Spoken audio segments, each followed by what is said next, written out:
The text message pinged, and my stomach immediately clenched. It was Caitlin, my sister. The preview read, OMG Bailey, disaster! Need to talk urgently about the anniversary party. Call me ASAP. The triple exclamation points were her signature move, usually preceding a demand that would leave my bank account whimpering. My name is Bailey, by the way, and for most of my adult life, I've been the unofficial family ATM, emotional punching bag, and general dog's body. I sighed, pushing aside a fragile 17th century manuscript I was painstakingly restoring, my supposed silly hobby, and braced myself. I'd barely hit call when her voice, high pitched and frantic, assaulted my ear. Bailey, thank God! You will not believe what happened. What is it, Caitlin? I asked, already picturing the caterer canceling or the artisanal ice sculptor melting prematurely. The string quartet, the one I booked for the garden reception, they've double booked. Can you believe the nerve? And they were the only ones who could play that obscure Vivaldi piece Noel adores. I waited. The real reason for the call was always a few dramatic flourishes away. So, she continued, her voice dropping conspiratorially, I found this amazing chamber orchestra. They're even better, honestly, but, well, they're a bit more. Like 5,000 more. 5,000. Just like that. For a string quartet upgrade at an anniversary party for a 1 year marriage.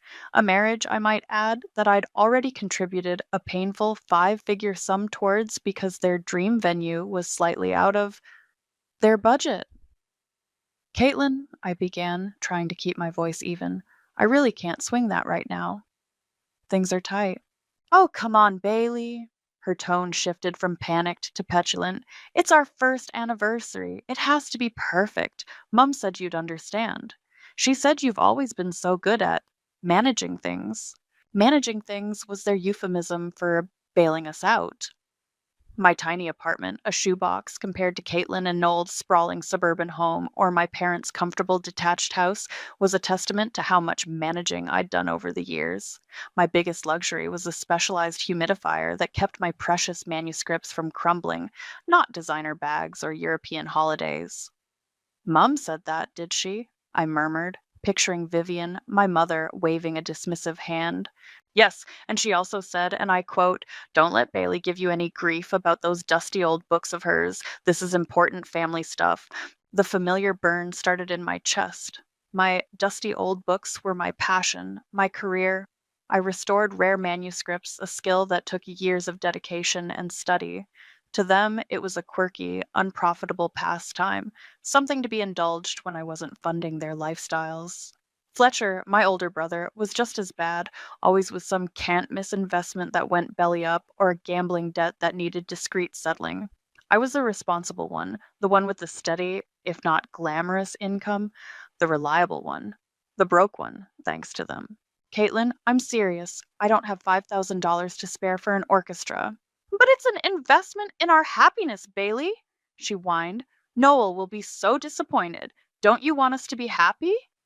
The emotional blackmail, subtle as a sledgehammer. I closed my eyes. I'll see what I can do, I said, the words tasting like ash. It was easier than the inevitable hour-long guilt trip that would follow, probably culminating in a call from Mum anyway. Oh, thank you, Bailey. You're the best. I knew you'd come through. Click. She hung up before I could even attempt to set a boundary. I stared at the peeling paint on my wall. The best meant the biggest pushover. I thought of the grant application I was working on, the one that could lead to a prestigious fellowship, and the hours I'd need to dedicate to it. Hours that would now be spent figuring out how to juggle my finances to appease Caitlin. Again. My phone buzzed again. This time, it was an unknown number, but the caller ID showed it was from my parents' landline. Probably Mum, ready to apply more pressure about Caitlin's party. I let it ring, then it stopped.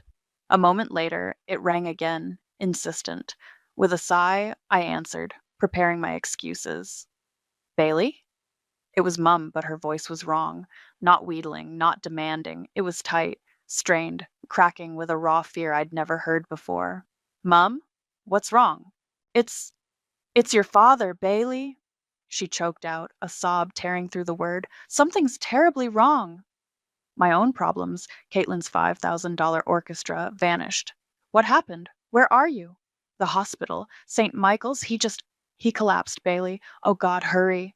I didn't bother changing out of my paint-stained work clothes. Keys, phone, wallet. I was out the door in 30 seconds, hailing a cab with a frantic wave. St. Michael's was across town, and every red light felt like a personal affront. My mind raced. Dad, Albert, he'd always been distant, a passive figure in our family dramas, mostly observing from behind his newspaper, occasionally grunting in agreement with whatever Vivian decreed. Not unkind, exactly, just not particularly present, especially when it came to me. When I burst into the waiting area of the emergency department, the scene was chaotic, but my family was a distinct island of well dressed panic. Vivian was pacing, her usually immaculate makeup smudged, twisting a handkerchief in her hands. Caitlin was slumped in a plastic chair, mascara tracks stark on her pale face, with Noel, her husband, patting her shoulder awkwardly.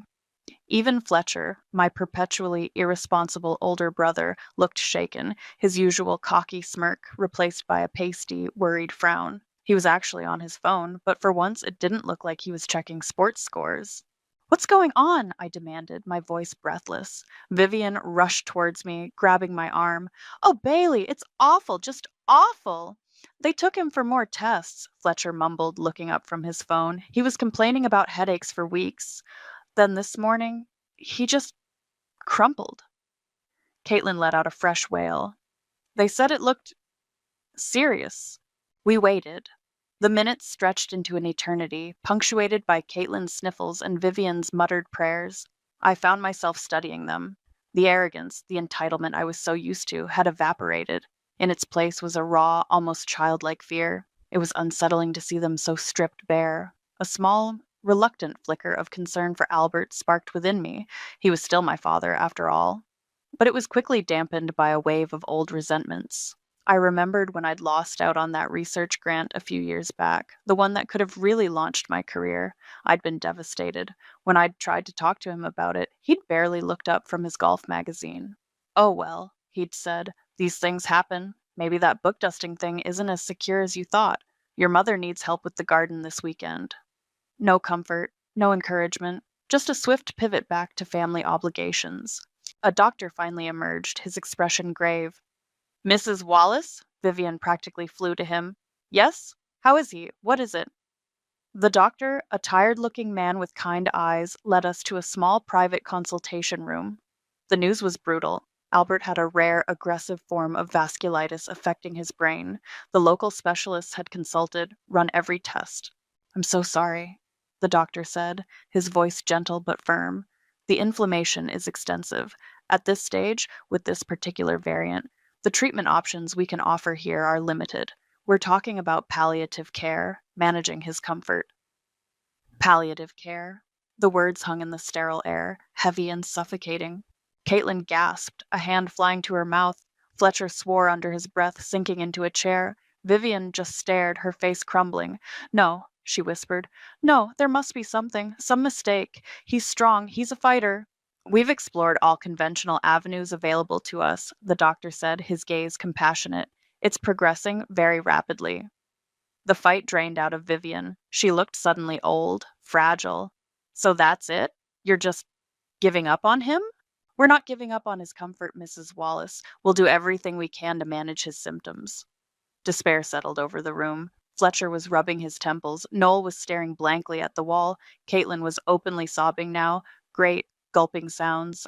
Vivian, clutching at straws, her voice raspy, said, But isn't there anyone? Anywhere? Some specialist? They said there's one specialist who's done work on these impossible cases. Dr. Pierce. But he's almost a myth. Impossible to reach. Works on experimental treatments, mostly in Europe. My blood ran cold. I froze, every muscle in my body tensing. Dr. Seamus Pierce. The name echoed in my head, as familiar to me as the scent of old parchment and binding glue. Dr. Seamus Pierce. It couldn't be a coincidence. The world-renowned neurosurgeon, the maverick researcher whose groundbreaking work on rare inflammatory conditions of the brain was legendary, if somewhat controversial. And yes, the very same Dr. Pierce with whom I'd corresponded for the better part of 2 years. It started with a query he'd sent to the archive where I sometimes consulted regarding a passage in a medieval medical manuscript. One query led to another, a shared fascination with the historical intersections of medicine and alchemy. He'd even commissioned me to restore a particularly fragile 15th century herbal for his private collection. He knew my work. He respected it. I kept my face a blank mask, my heart hammering against my ribs. This was a development, a monumental, earth shattering development. Pierce? Fletcher scoffed, running a hand through his already disheveled hair. Yeah, right, like we can just pick up the phone and call some miracle worker in Switzerland.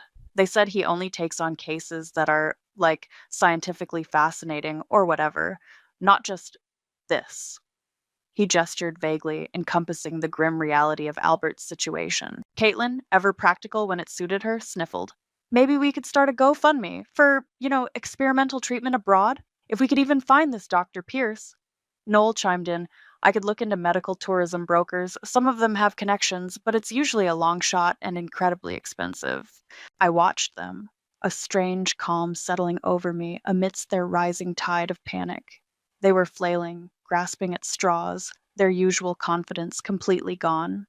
Vivian was staring into space, muttering, Seamus Pierce. I've heard that name. Years ago, a friend of a friend, her husband had something unheard of, but they couldn't get to him. They made calls. Fletcher tried pulling strings with some golf buddy who supposedly knew a hospital administrator. Caitlin frantically Googled Dr. Seamus Pierce contact, her brow furrowed in concentration. Noel was already looking up international flight prices. Each attempt was a dead end. Dr. Pierce, it seemed, was as elusive as the cures he offered. His office isn't listed publicly, Caitlin announced, frustrated. There are some research foundations, but they all say referrals have to come from a primary specialist with a full case file, and even then, it's a review panel. And they said our local team already tried that route, Fletcher added, slumped. He's not taking new consults through official channels right now, apparently. Too busy with some big research project. Vivian wrung her hands. There has to be a way. There has to be. Her gaze, desperate and unfocused, swept the room and landed on me. I was just standing there, observing, a silent spectator to their unraveling. A flicker of something crossed her face. A desperate, grasping hope. Bailey, she said, her voice suddenly sharp, cutting through Caitlin's renewed whimpers. You you deal with all sorts of peculiar people, don't you? With that dusty old book thing you do. I met her gaze, my expression unreadable. Here it comes, I thought. Academics, collectors. You meet odd people, don't you? Anyone in medicine. Anyone who might know someone who knows this Dr. Pierce? The question hung in the air, heavy with their collective, desperate hope. The irony was so thick I could have spread it on toast. My silly hobby, the one they'd mocked and belittled for years, the one they'd accused of keeping me from a real job or a proper husband, might now be their only lifeline. For years, my work was a source of amusement, a quaint eccentricity. Now it was suddenly a potential conduit to a miracle. Caitlin and Fletcher stopped their frantic activity, their eyes swiveling to me. Even Noel looked up, a sliver of attention in his usually vacant stare. They were all looking at me, waiting. For the first time in my life, their complete, undivided attention was on me, not because they wanted something I could buy, but because of who I might know through my worthless passion. I let the silence stretch, savoring the weight of their anticipation, their dawning, incredulous hope. I thought of every dismissive comment, every demand, every time my needs were shoved aside for theirs. Finally, I took a slow breath. Dr. Seamus Pierce? I said, my voice calm, almost conversational. Yes, I know him. We've corresponded for years. The collective gasp was audible. 4 faces stared at me, utterly, completely stunned into silence. The silence in the small hospital consultation room stretched taut, thick with disbelief. Vivian's hand flew to her chest. Caitlin's jaw literally dropped. Fletcher just blinked, as if I'd suddenly started speaking in ancient Sumerian. You know him? Vivian finally stammered, her voice a hoarse whisper. Yes, I repeated, keeping my tone level. We have a professional relationship through my restoration work. His dusty old books? Caitlin breathed, her eyes wide. The derision was gone, replaced by a dawning, desperate awe. Some of them are, indeed, quite dusty, I replied, a faint smile playing on my lips. Fletcher found his voice a surge of his old impatience returning, albeit laced with a new, urgent deference. Well, what are you waiting for? Call him. Tell him about Dad.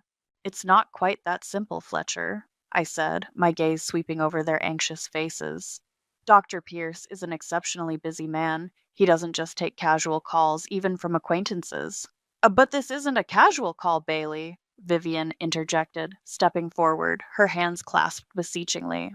This is your father. His life is on the line. You have to help. The old familiar pressure, the guilt trip, but this time it landed differently.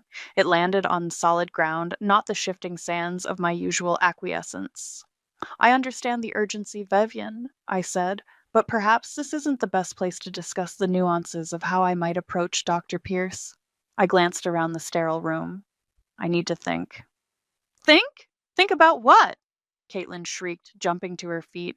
Dad is dying, and you need to think? Noel, ever the echo, added, She's right, Bailey. Time is critical. I looked at them, one by one. The fear was still there, but now it was mixed with a frantic expectation, a dawning realization that I, Bailey, the family doormat, held the key. My apartment, I said. We can talk there. I'll head home now. You can follow when you're ready. Without waiting for a response, I turned and walked out, leaving them gaping in my wake. The drive to my tiny, cluttered apartment was a blur. The power of the situation was a heady, terrifying brew. This wasn't just about saving Albert, this was about everything. An hour later, they arrived. All four of them, crammed into my small living space, looking wildly out of place amidst my stacks of books, restoration tools, and the faint, lingering scent of archival paper and old leather. Vivian perched awkwardly on the edge of my worn armchair, the only comfortable seat. Caitlin and Noel stood near the doorway, as if afraid to venture further into such humble surroundings. Fletcher paced restlessly in the limited clear floor space, occasionally bumping into a pile of research papers. The air was thick with their unspoken pleas. So, Vivian began, her voice unnaturally soft, this Dr. Pierce, you're sure you can reach him? I can send him an email, I said. He usually responds to me. An email? Fletcher exploded. Are you kidding me? His father is on death's door and you're going to send an email? Pick up the phone, Bailey. Now! Fletcher, I said, my voice dangerously quiet. Dr. Pierce is currently on a research sabbatical in a very remote part of the Swiss Alps. His direct line is not something one uses lightly. An email is the appropriate first contact. Caitlin wrung her hands. But will he even see it in time? Can't you, I don't know, emphasize the urgency? I remembered Caitlin's urgent need for $5,000 for her anniversary party just that morning. The irony was a bitter pill. I thought of Fletcher's last urgent call, begging me to cover a temporary shortfall, which later turned out to be a hefty gambling loss. That had cost me my emergency fund, the one I'd been saving for a specialized magnification lamp. And Vivian. Oh, Vivian. I recalled the time she'd accidentally donated a box of my carefully curated research notes for a university project to a charity book drive because they were cluttering up the guest room when I'd briefly stored them at her house. It's just old paper, Bailey dear, she'd said with a tinkling laugh when I'd discovered the loss, frantic. Surely you can find more. Their faces were turned to me, masks of desperate entreaty. The people who had dismissed my passion, devalued my work, and drained my resources now looked to that very passion, that very work, as their sole salvation. He's your father, Bailey, Vivian whispered, tears welling in her eyes. Whatever he's done, whatever we've done, please, you can't let him die because of bad feelings. Bad feelings, such a mild term for years of systematic exploitation and emotional neglect. I let the silence hang, watching them squirm. I saw the forced humility warring with their ingrained entitlement. They were in my world now, on my terms, and they hated it. Finally, I spoke, my voice devoid of any emotion. I'll think about what it would take for me to make that call. Or send that email. Their eyes widened. Vivian gasped. What? What do you mean, what it would take? Fletcher demanded, his voice rising. I said, standing up, I need to consider the conditions under which I'd be willing to leverage a very significant professional relationship for a personal matter. This is a big ask, even for me. I walked to the door. I need some time alone to consider. I'll let you know my decision. You can see yourselves out. The shock on their faces was exquisite. Disbelief, then outrage, then a dawning, horrified understanding. I held the door open, my expression unyielding. They stumbled out, speechless, into the hallway, leaving me alone in the sudden, blessed quiet of my apartment. The first taste of power was intoxicating. The moment the door clicked shut behind them, I let out a breath I hadn't realized I was holding. The silence in my apartment was a balm. I walked over to my work table, my fingers tracing the spine of a crumbling 18th century atlas I was meticulously restoring. This was my sanctuary, the place where I had control, where my skills were valued, even if only by myself and a select few. Now, suddenly, that value had skyrocketed in the eyes of the people who'd always treated it as a joke. My first call was to Sonia, my closest friend, the one person who knew the full, unvarnished truth about my family. You will not believe what's happened, I said, sinking onto my sofa, the receiver pressed tight against my ear. I recounted the entire saga. Albert's sudden illness, the grim prognosis, the desperate mention of Dr. Pierce, and the subsequent pilgrimage of my family to my humble abode. Sonia listened patiently, punctuating my story with occasional gasps and indignant snorts. No way, she breathed when I told her about my connection to the elusive surgeon. Bailey, this is karmic gold. Tell me about it, I said, a grim smile playing on my lips. They were practically groveling. It was disgusting and, I have to admit, a little bit satisfying. A little bit? Sonia scoffed. Honey, after what they've put you through, this is your moment. Don't you dare just roll over and make that call without getting something, and I mean something significant, in return. Oh, I have no intention of rolling over, I assured her. That's why I kicked them out. I told them I needed to think about what it would take. Sonia let out a delighted shriek. You didn't! Oh, Bailey, that's brilliant! Their faces! I wish I could have seen their faces. Picture a mixture of apoplectic rage and utter terror, I said dryly. It was quite the tableau. So, what are you going to ask for? Sonia pressed, her voice alight with anticipation. Money? A public apology? Make Caitlin sell that hideous diamond monstrosity Noel bought her? Money is the last thing I want from them, I said. They've already taken enough of that. This isn't about financial compensation. This is about dignity, accountability, making them feel even a fraction of the humiliation they've dished out to me for years. For the next few hours, Sonia and I brainstormed. We dissected every past slight, every egregious demand, every dismissive remark. Each condition we devised was a carefully crafted response to a specific wound. It wasn't about being petty, it was about justice, tailored and precise. Remember when Caitlin borrowed that heirloom necklace your grandmother left you, then lost it at some club, and Vivian said it was just a thing and you were being too sentimental? Sonia reminded me. Oh, I remember, I said, a cold knot forming in my stomach. And Fletcher, Sonia continued, her voice hardening, all those loans for his business ventures that you knew were just feeding his gambling habit, and your mother enabling him, telling you it was your duty as a sister to support his ambitions? The list went on. The time Vivian actively discouraged me from applying for a prestigious curatorial position overseas because family needs you here, Bailey. Who will look after things if you're gallivanting around Europe? The constant mockery of my quiet, scholarly life compared to Caitlin's flashy, materialistic one, Fletcher's casual assumption that my savings were his emergency fund. By the time I hung up with Sonia, a plan had taken shape, cold and clear in my mind. It was audacious. It was ruthless. And it felt absolutely right. There was no guilt, no hesitation, just a steely resolve. This was my one chance to reclaim years of lost dignity, to make them understand the consequences of their actions. They had backed me into a corner for so long, and now the tables had well and truly turned. I spent another hour refining the terms, writing them down on a crisp sheet of paper, each word chosen with deliberate care. Each clause was a perfectly aimed dart designed to pierce their arrogance and force a reckoning. The final list was brutal. It was humiliating. It was, I thought with a grim satisfaction. Perfect. I picked up my phone, my hand steady. I scrolled to Vivian's number. It rang twice before she snatched it up, her voice a tight coil of anxiety. Bailey? Have you have you decided? Yes, I said, my voice calm and even. I've decided on my conditions. A shaky sigh of relief on the other end. Oh, thank God. Anything, Bailey. We'll do anything. We'll see about that, I said. Meet me at your house tomorrow. 10 a.m. All of you. Fletcher, Caitlin, Noel, and be prepared to listen. Really listen for once.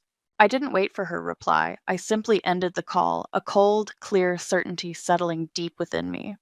Tomorrow the piper would be paid. The next morning, I walked into my parents' overly ornate living room at precisely 10 o'clock. They were all there, a tableau of strained anxiety. Vivian, Fletcher, Caitlin, and even Noel looking like he'd rather be anywhere else. They sat stiffly on the plush sofas, their eyes fixed on me as I took the armchair opposite them, the one usually reserved for Albert. I placed a single sheet of paper on the polished mahogany coffee table.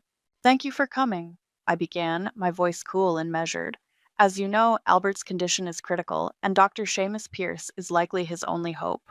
I am willing to contact Dr. Pierce on Albert's behalf. However, my willingness comes with certain non-negotiable conditions. I let that sink in. Caitlin was already biting her lip, her eyes darting between me and the paper. Fletcher was scowling, his arms crossed tightly. Vivian just looked pale. Condition number 1, I continued, my gaze sweeping over them. Caitlin, you will sell the diamond earrings Noel bought you for your birthday last year, the 2-carat ones you were so keen to show off. Caitlin gasped. My earrings? But why? You will use the proceeds from that sale to make a substantial public donation to the National Archives Preservation Fund. The donation will be made in my name, Bailey Wallace. Furthermore, you will accompany this donation with a public statement posted on all your social media accounts explaining that the funds came from the sale of a luxury item and detailing why I, Bailey, chose that specific charity, emphasizing the importance of preserving historical documents and artifacts. Caitlin stared at me, aghast. But those earrings were a gift. They're worth a fortune, and to say it's from you? Precisely, I said. Consider it a contribution to something more lasting than your jewelry box. Condition number 2, I went on, turning to Fletcher. You, Fletcher, will write a formal, notarized letter of apology. In this letter, you will confess to the true nature and amounts of every loan you've taken from me over the past 10 years. You will explicitly state that these were not loans for business, but funds to cover gambling debts and, on at least one occasion, bail money. You will acknowledge that you never had any intention of repaying me. Copies of this notarized letter are to be sent to Uncle Jeremiah, Aunt Carol, and your former business ethics professor, Dr. Albright. Fletcher's face turned a mottled shade of red. You can't be serious. That's private. It would ruin me. Your actions had consequences for me, Fletcher. It's time they had consequences for you. Condition number 3, I said, my eyes settling on the Vivian. You, Vivian, will host a dinner party. You will invite all our extended family, including Cousin Sarah, Mrs. Henderson from next door, and anyone else who has ever witnessed you mock my career or dismiss my intellect. At this dinner, you will deliver a speech. In this speech, you will praise my intelligence, my dedication, and the valuable and unique nature of my career in manuscript restoration. You will explicitly state how my silly little hobby, as you've so often called it, is now your only hope for Albert's life, and you will publicly apologize for your years of mockery and belittlement. Vivian looked like I'd slapped her. A public speech? Apologizing? To you? In front of everyone? Every word, I confirmed. And finally, I said, pausing for effect, letting the tension build. Condition number 4. This one is also for you, Vivienne. I leaned forward slightly. You will confess publicly at that same dinner to sabotaging my application for the fellowship at the Bodleian Library 7 years ago. Vivian's eyes widened in genuine shock, then narrowed. I I don't know what you're talking about. Oh, I think you do, I said, my voice dropping. I think you accidentally failed to mail my final reference letter, the one from Professor Davies, because you didn't want me moving to Oxford. You wanted me to stay here, available, to keep picking up the pieces for this family. You told me he must have forgotten, or it got lost in the post. But I spoke to his widow last year. He kept meticulous records. He gave you that letter, Vivian. The color drained from her face. She opened her mouth, then closed it. For the first time, she looked truly frightened, not just of Albert's illness, but of me. Caitlin was openly crying now. This is insane, Bailey. It's cruel. You're talking about Dad's life. Noel, surprisingly, spoke up. She has a point. This is a lot. Can't we just pay you or something? I almost laughed. Pay me? You think this is about money? This is about respect. This is about truth. This is about consequences. Vivian finally found her voice shrill and laced with fury. You wouldn't let your own father die over this bitterness, this vendetta. I met her gaze, my own unwavering, cold as ice. He's dying now, Vivian, and perhaps his current predicament is the culmination of years of your collective actions, your entitlement, your endless taking, which led us all to this very moment. The choice is yours. My terms, in full, or you find another miracle. You have 1 hour to decide. I left them in the living room and went into the kitchen, pouring myself a glass of water. My hand was perfectly steady. I could hear their voices, muffled but agitated, from the other room. Vivian's rose in a shriek, then Fletcher's, low and angry. Caitlin was definitely sobbing. Noel's voice was a placating murmur, occasionally audible, the sounds of a dynasty crumbling under the weight of its own chickens coming home to roost. 45 minutes later, the door opened. Vivian stood there, her face a mask of defeat. Her shoulders were slumped, her eyes red-rimmed but blazing with a resentful fire. Fletcher and Caitlin trailed behind her, looking equally wretched. Noel just looked exhausted. All right, Vivian said, her voice flat, devoid of its usual imperious tone. We agree to all of it. I nodded slowly. Good. Let's not waste any time then. Caitlin, your earrings. I assume you know a reputable jeweler who gives fair prices for resale. Caitlin flinched but nodded mutely, pulling out her phone. Her fingers, usually so deft as they scrolled through Instagram, fumbled as she searched for a number. Tears streamed down her face as she made the call, her voice cracking as she inquired about selling a pair of 2-carat diamond studs. The pained look on her face as she listened to the initial, undoubtedly lowball offer was a small, bitter amuse-bouche. Fletcher, I said, turning to him. Your letter. You can use the desk in the study.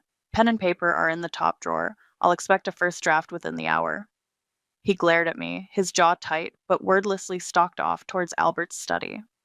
The scratch of a pen, hesitant at first, then more forceful, soon drifted from the room. Vivian sank onto a kitchen chair. The dinner party, she said, her voice barely a whisper. How soon? Within the week, I replied. And the guest list needs to be comprehensive. Don't think I won't notice if Cousin Sarah or Mrs. Henderson are conveniently unavailable. She just nodded, staring at her hands. The fight had gone out of her, replaced by a weary, bitter resignation. The next few hours were a surreal parade of capitulation. Caitlin returned from the jeweler, her face pale, clutching a check that was clearly far less than she felt the earrings were worth. She immediately transferred the funds to the Preservation Fund's online portal, her expression thunderous as she typed my name in the "in honor of" field. Then, with me looking over her shoulder, she drafted the social media post, each word of praise for my dedication to preserving history, clearly agony for her to type. Fletcher emerged from the study an hour later, his face grim, holding out a sheet of paper. I read his confession. It was all there, the gambling, the bail, the specific amounts, the admission of no intent to repay. It was brutal, concise, and utterly humiliating. You'll need to get this notarized first thing tomorrow morning, I said, handing it back, and then send the copies. I'll want to see the postal receipts. He snatched it from me without a word.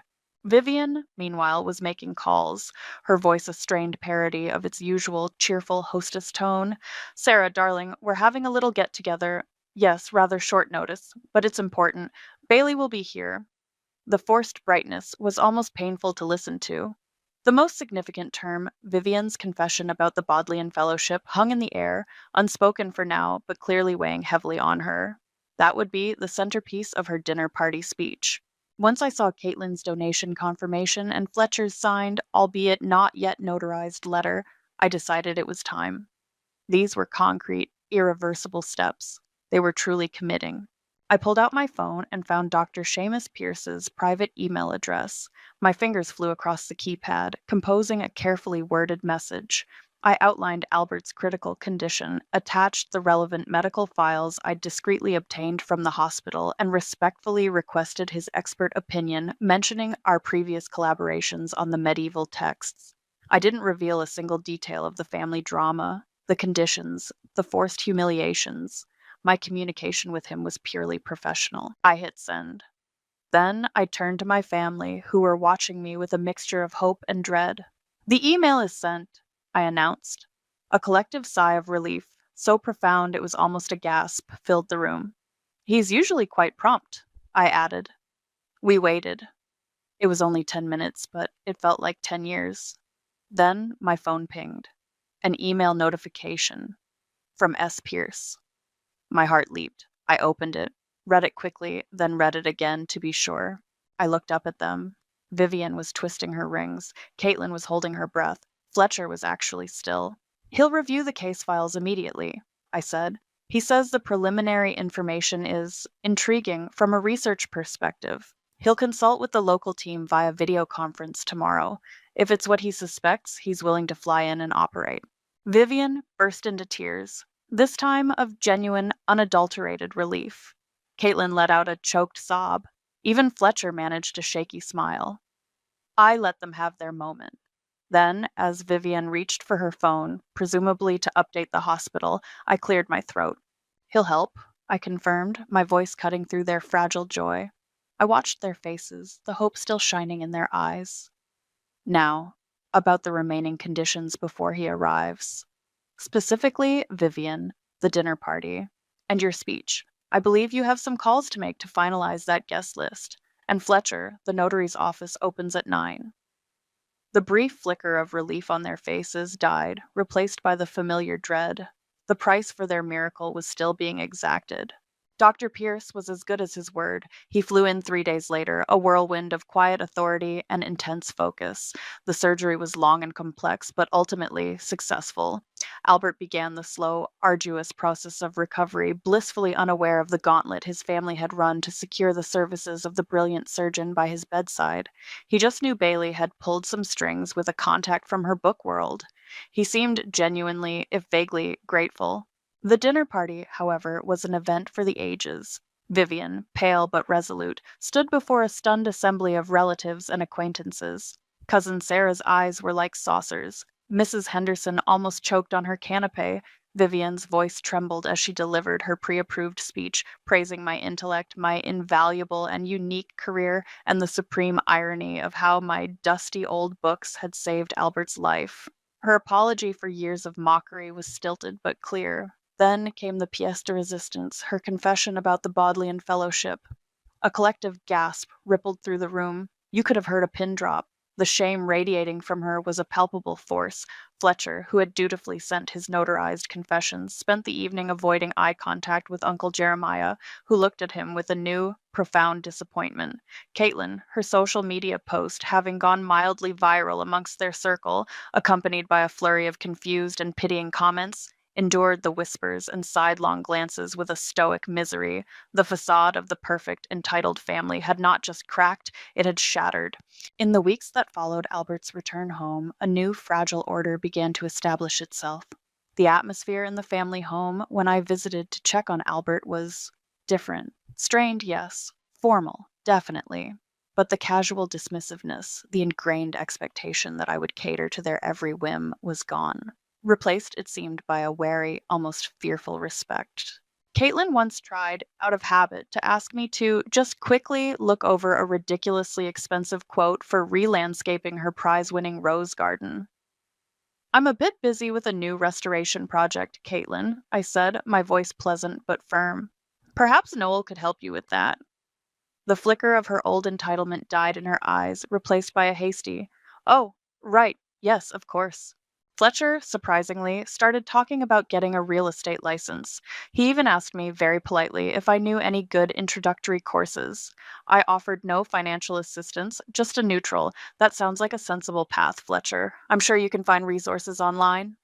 He didn't push. Vivian was the most changed. She was quieter, more solicitous towards Albert, and almost timid around me. The imperious matriarch was a ghost. She once tentatively asked if I'd like her to clear out that old box of papers in the attic, clearly a peace offering related to my lost research notes. No, thank you, Vivian, I said. I've moved on from that, but I appreciate the thought. Her relief was almost comical. My life settled back into its familiar rhythms, but with a profound internal shift. The constant, low level anxiety of anticipating the next family demand was gone. My savings account, for the first time in years, was actually growing. I poured my energy into my work, securing two new exciting commissions. The fellowship I'd lost out on years ago was a distant memory. New opportunities, ones I could pursue without familial sabotage, were on the horizon. Sonia, of course, was ecstatic. You did it, Bailey, she said, raising a glass when we met for coffee. You actually did it. Justice, served cold, with a side of public humiliation. I smiled. It was satisfying. And it was. The revenge had been sweet, the justice deeply cathartic. My family bond wasn't magically healed, it was irrevocably broken and then reforged into something entirely new. Something colder, more distant, but also, paradoxically, more honest. They had Albert back? Yes. But they had lost their power over me. They had to live with the public knowledge of their past deeds, the shame of their forced confessions. That was their karma. Some might say I was harsh, unforgiving. Some might argue that family should be unconditional, but those people hadn't lived my life. They hadn't been the walking ATM, the emotional dumping ground, the perpetually undervalued daughter and sister. My family had built the cage I was in, brick by brick, with their own hands. I'd simply used the one tool they inadvertently gave me, my silly hobby, to dismantle it. I had no regrets. I had my dignity. I had my peace. And for the first time in as long as I could remember, I felt truly, unequivocally free. That, I realized, was worth more than any $5,000 orchestra or 2-carat diamond. It was priceless.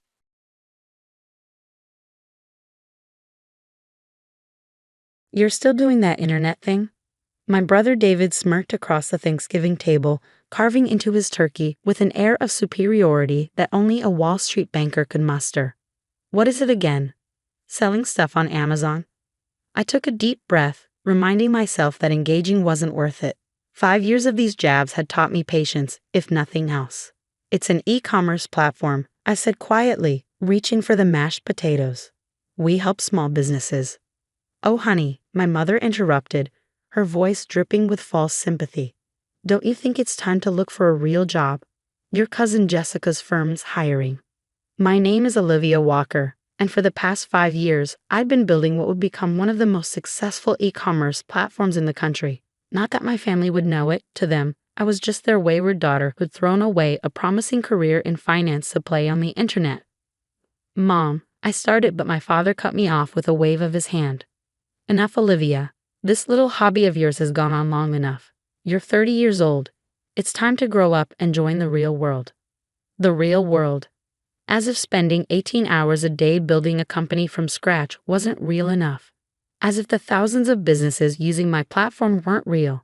As if the millions in revenue we were generating wasn't real money. But they didn't know about any of that. I'd stopped sharing details of my business with them years ago, when it became clear they weren't interested in understanding what I was building. To them, success only counted if it came with a corner office and a prestigious company name. Speaking of the real world, David chimed in. Did you hear about my latest deal? Closed it yesterday, biggest merger in the firm's history. My mother beamed, reaching across the table to squeeze his hand. That's wonderful, darling. Will this mean another promotion? I pushed my food around my plate, letting their conversation wash over me. It was always like this. David's achievements celebrated, mine dismissed. He was following the path they understood. Prestigious college, Wall Street job, steady climb up the corporate ladder. I dared to do something different, and in their eyes that made me a failure. Later that evening, as I helped my mother clean up in the kitchen, she tried again. Olivia, sweetheart, I'm just worried about you. All this time alone, staring at computer screens, it's not healthy. I scrubbed a pan with more force than necessary. I'm not alone, Mom. I have a team now, 20 people actually. She paused, dish towel suspended midair. You have employees? Yes, I said, keeping my voice level. We moved into a real office space last month. For a moment, I saw a flicker of interest in her eyes, but it quickly disappeared. Well, that must be expensive. Are you sure you're not getting in over your head? And there it was, the constant doubt, the assumption that I couldn't possibly know what I was doing. I'd stopped telling them about my successes because their response was always the same: concern, skepticism, and thinly veiled disapproval. I'm managing fine, I said shortly, putting the last dish in the drying rack. I should get going. Early meeting tomorrow. Meeting? My father scoffed from the doorway. With your computer? I grabbed my coat and purse, fighting back the urge to tell him exactly who my meeting was with, one of the largest venture capital firms in Silicon Valley. But what was the point? They'd made up their minds about my hobby long ago. The drive home gave me time to decompress, to shake off the weight of their disapproval. My phone buzzed with a text from my best friend and COO, Maya. How was the family inquisition? I smiled despite myself. Same as always. David's a genius, I'm wasting my life. You know, the usual. If they only knew, she replied. Can't wait to see their faces when the news breaks. Ah yes, the news. The thing I'd been sitting on for weeks now, wanting to tell my family but knowing they wouldn't understand its significance. The Forbes article was scheduled to come out in less than a month, featuring our company in their annual 30 Under 30 list. But it wasn't just that. They were doing a full profile on our Me2Work rise in the e-commerce space. I pulled into my driveway, my modern townhouse a stark contrast to the modest suburban home I just left. Another sign of success I kept quiet about. My family still thought I lived in my starter apartment, barely making ends meet. Inside, I kicked off my heels and settled onto my couch, opening my laptop to check the day's numbers. Even on Thanksgiving, our platform never slept. The dashboard showed over $500,000 in transactions processed just today, a slow day given the holiday. 5 years ago, this had all been a dream. I was working 60-hour weeks at a prestigious financial firm, doing exactly what my parents wanted and feeling completely unfulfilled. The idea for my platform came from watching small business owners struggle with online sales. They needed something simpler, more intuitive, more integrated than what was available. I started building it nights and weekends, learning to code through online courses, piecing together the foundation of what would become Walker Commerce. When I quit my job to pursue it full-time, my family thought I was having a mental breakdown.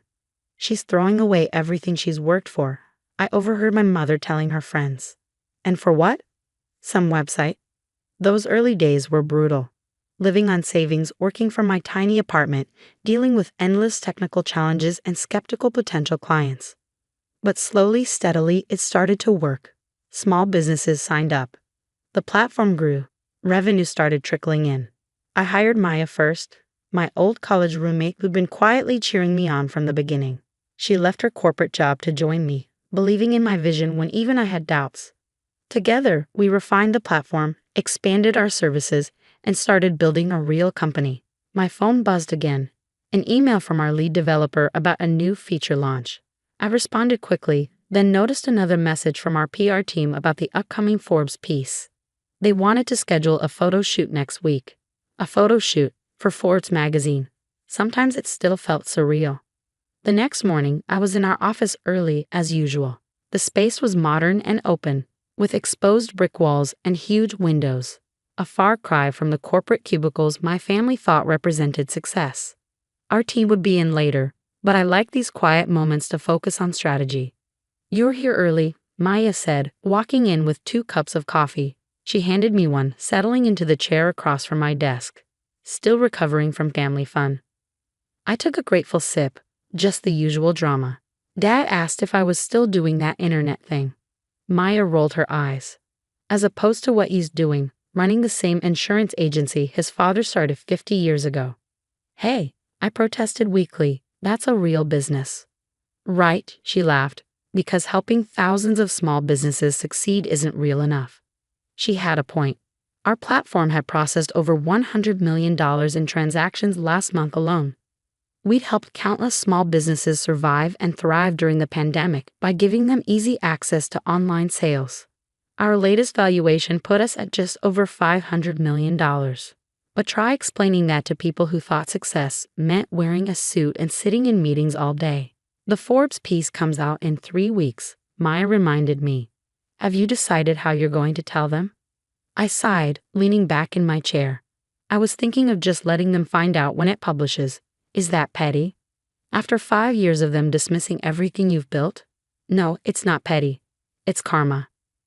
Our conversation was interrupted by the arrival of our development team, eager to show us the latest platform updates. Soon the office was buzzing with activity. Designers collaborating on user interface improvements, customer service reps helping clients optimize their stores, marketing team members planning our next campaign. This was my real world. A thriving company built from nothing but an idea and relentless determination. Every person here believed in what we were doing, understood the vision I had from the beginning. Unlike my family, they didn't need to see my name in Forbes to know we were building something extraordinary. Later that afternoon, I had a video call with our newest board member, a veteran tech entrepreneur who'd invested in our latest funding round. The numbers look fantastic, he said, reviewing our monthly report. You've built something remarkable here, Olivia. Not many founders can scale this fast while maintaining such strong fundamentals. I smiled, remembering my father's dismissive comments about my little hobby. Thank you, I said. We're just getting started. Indeed, the Forbes piece should help with visibility. Have you thought about how this might change things? I had thought about it, probably more than I should have. The article wouldn't just announce our inclusion in the 30 under 30 list. It would detail our growth, our valuation, our impact on the e-commerce landscape. It would make public everything I kept quiet about for years. I'm prepared for the attention, I assured him. We've got a solid PR strategy in place. What I didn't say was that I was more concerned about my family's reaction than any public scrutiny. How would they handle learning that their failing daughter had built a $500 million company right under their noses? That evening, as I worked late in my office, my mother called.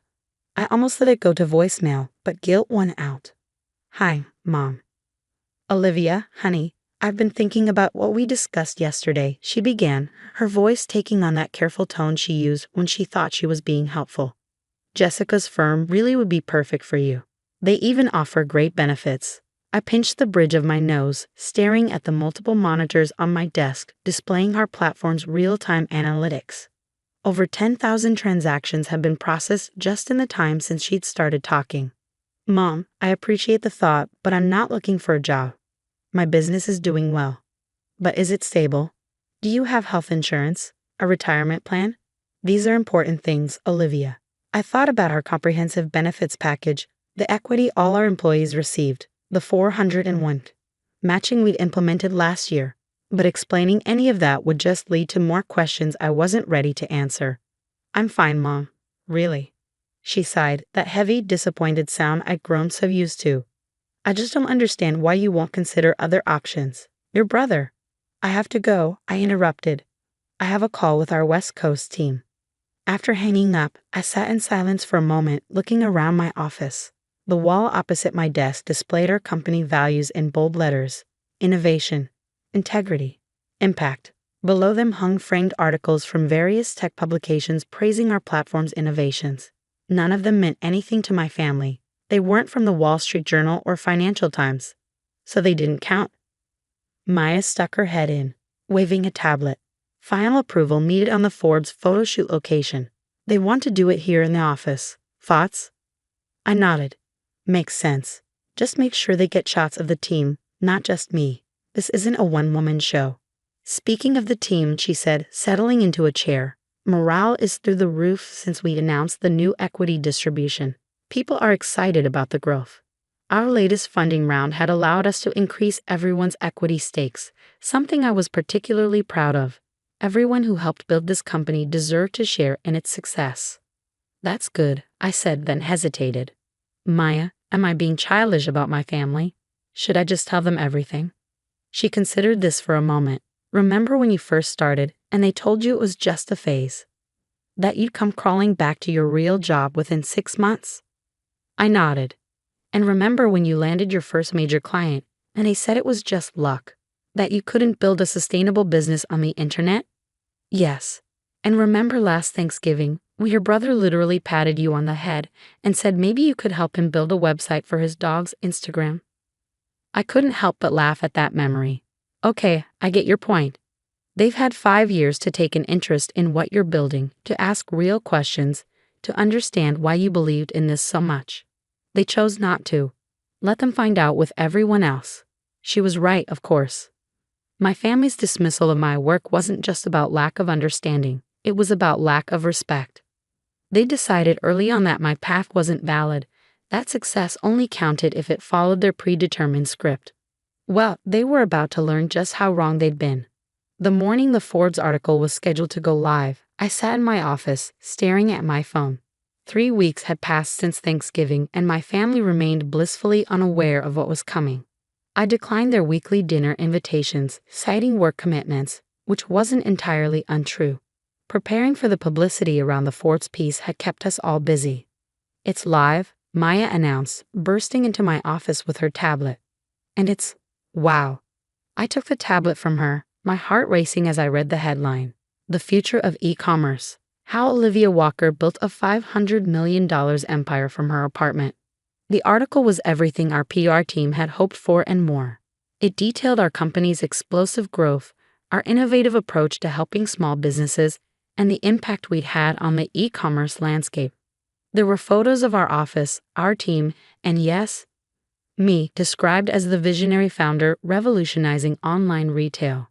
"Your phone's about to blow up," Maya warned just as it started buzzing with notifications. LinkedIn messages, Twitter mentions, email alerts, text messages from friends and former colleagues. But nothing yet from my family. They didn't exactly follow tech news. That changed about an hour later. "Olivia," my mother's voice was shrill through the phone. "Why is Jessica calling me asking about you being in Forbes magazine?" I took a deep breath. "Because I am in Forbes magazine, Mom. The article just came out this morning." But how? Why? What's this about a $500 million company? That would be my little hobby, I said, unable to keep the edge out of my voice. "The one you and Dad have been telling me to quit for the past 5 years. Silence on the other end. "Then we're coming over. To your office. Right now." "Mom, I have meetings." "Cancel them," she interrupted. "Your father and we need to see this for ourselves." I looked at my calendar, back-to-back calls with investors and partners interested in the Forbes coverage. I can't just cancel everything. I'm running a company, remember. "Please, Olivia," her voice softened.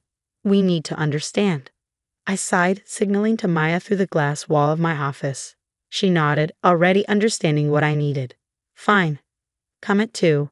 I'll have my assistant send you the address." "Assistant," my mother squeaked, but I'd already hung up. Maya stuck her head in. "Family drama incoming. They're coming here at 2. Can you?" "Already rescheduling your afternoon," she finished.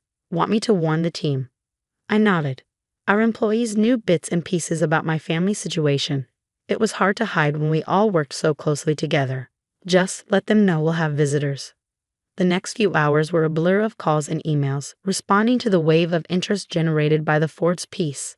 Our PR team was fielding media requests, our sales team was swamped with inquiries, and our servers were handling record traffic from people checking out the platform. At exactly 2 p.m., the elevator doors opened and my parents stepped into our office. Their expressions as they took in the space, the modern decor, the bustling workforce, the wall of press mentions, were almost comical. "Ms. Walker," our receptionist called out, "your parents are here." Heads turned throughout the office. I could feel my team watching, curious about the family they'd heard so much about. I stepped out of my office to greet them. "Mom, Dad, welcome to Walker Commerce." My mother was clutching her purse like a lifeline, her eyes darting around the space. My father stood rigid, his face unreadable. "This is all yours?" he asked. "Yes," I said simply. "Would you like a tour?" I led them through the office, explaining each department's function, introducing key team members. Maya joined us partway through, adding context about our growth and achievements.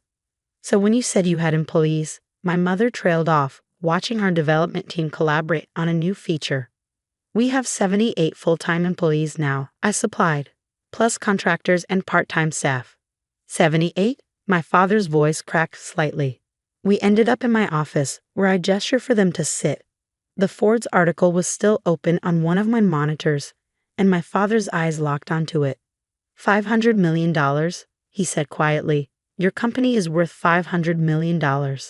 As of our last valuation round, yes. I sat behind my desk, feeling strangely calm. That was 2 months ago. Given the Forbes coverage, it's probably higher now. My mother was shaking her head slowly. But? How? When? Why did you tell us? When would you have listened? I asked. When I started the company, you told me I was throwing my life away. When I landed my first major clients, you told me it was just luck. When I hired my first employees, you worried I was getting in over my head.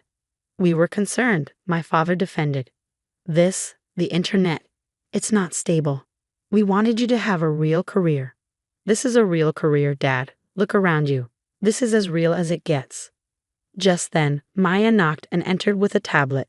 Sorry to interrupt, but you need to see this. CNBC wants to do a live interview tomorrow morning. I glanced at the email she was showing me. Book it and get PR to prep a briefing. My parents watched this exchange with wide eyes, seemingly struggling to reconcile this version of me, the CEO, the decision maker, with their image of their failing daughter. All this time, my mother said softly, when we thought you were struggling, you were building this. Yes, Mom. All those family dinners where you pushed job listings at me. I was already employing dozens of people. All those times you worried about my stability. I was raising millions in venture capital. All those moments you compared me to David.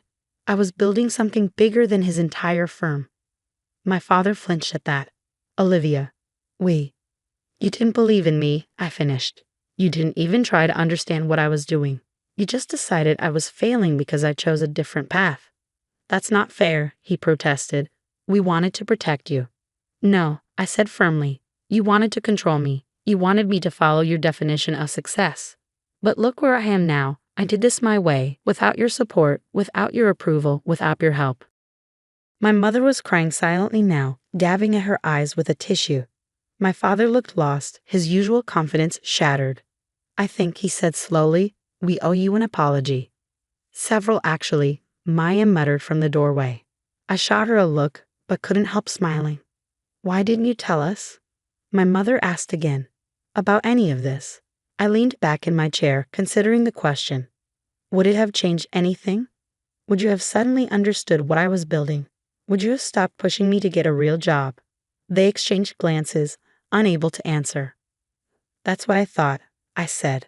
I stopped telling you about my successes because you'd already decided I was failing. Nothing I said would have changed your minds until something like this. I gestured to the Forbes article, forced you to see the truth. Just then, my phone buzzed with another notification. I have a call with Singapore in 5 minutes, I said, standing. Maya can show you out. Singapore. My father repeated weakly. We're expanding into Asian markets, I explained. The call's with our new regional partners. My mother stood, clutching her purse. Olivia, please, can we have dinner tonight? As a family? We need to talk about all this. I looked at them, really looked at them. My father, who'd spent years telling me I was wasting my potential. My mother, who'd worried I was throwing my life away. They looked smaller somehow, their certainty about the world and their place in it shaken. I can't tonight, I said. We're having a company celebration for the Forbes piece, but maybe this weekend. They nodded, accepting this small concession. As they turned to leave, my father paused at the door. We were wrong, he said quietly, about everything. I hope you can forgive us. After they left, Maya returned to my office. Well, that was intense. I laughed, but it came out shaky. 5 years of dismissal and doubt, ended by one magazine article. Not just any article, she corrected. A Forbes profile about the $500 million company their failing daughter built while they weren't paying attention. That evening, at the company celebration, I looked around at my real family, the team that had believed in me, worked with me, helped build this dream into reality. We'd done this together, proving that success doesn't always look like what others expect it to. My phone buzzed with a text from David. Just saw the Forbes piece. Holy shit, sis. Why didn't you say anything? I smiled, typing back. You mean about my little internet hobby? The next few weeks were a whirlwind of media appearances, speaking engagements, and endless congratulatory messages. My parents attended every interview they could find, sitting in the audience with expressions somewhere between pride and embarrassment. At the first family dinner after the Forbes reveal, the dynamic was completely different. Gone were the job suggestions and worried looks. Instead, they asked real questions about the business, actually listening to my answers. I still can't believe it, my mother said, passing the salad. All this time when you thought I was failing. I finished. Maybe that's the lesson here. Success doesn't always look the way you expect it to. David, who'd flown in specially for the dinner, shook his head. I feel like such an idiot. All those times I made fun of your website. You were an idiot, I agreed cheerfully. But at least you admit it now. My father cleared his throat. Olivia, I've been thinking. The agency, maybe it's time we looked at modernizing our systems. If you think your platform could help. I smiled, remembering all the times he dismissed online business as a fad. I'll have my team reach out to you next week. We have a great solution for insurance agencies. The irony wasn't lost on any of us. The daughter they thought was failing was now in a position to help modernize the family business. Later that night, as I drove home, I thought about how success is often quietest just before it becomes undeniable. For years, I'd worked in relative obscurity, building something my family couldn't understand or appreciate. But I believed in my vision, even when no one else did. My phone buzzed with a message from Maya. CNBC tomorrow morning. Ready to shock more people who underestimated you? I smiled, thinking about all the other dreamers out there, facing their own doubting families, their own uphill battles. Maybe my story would help them hold onto their vision, even when everyone else called it a hobby. Because sometimes the biggest success stories start with someone saying, "You'll never make it," and one person deciding to prove them wrong.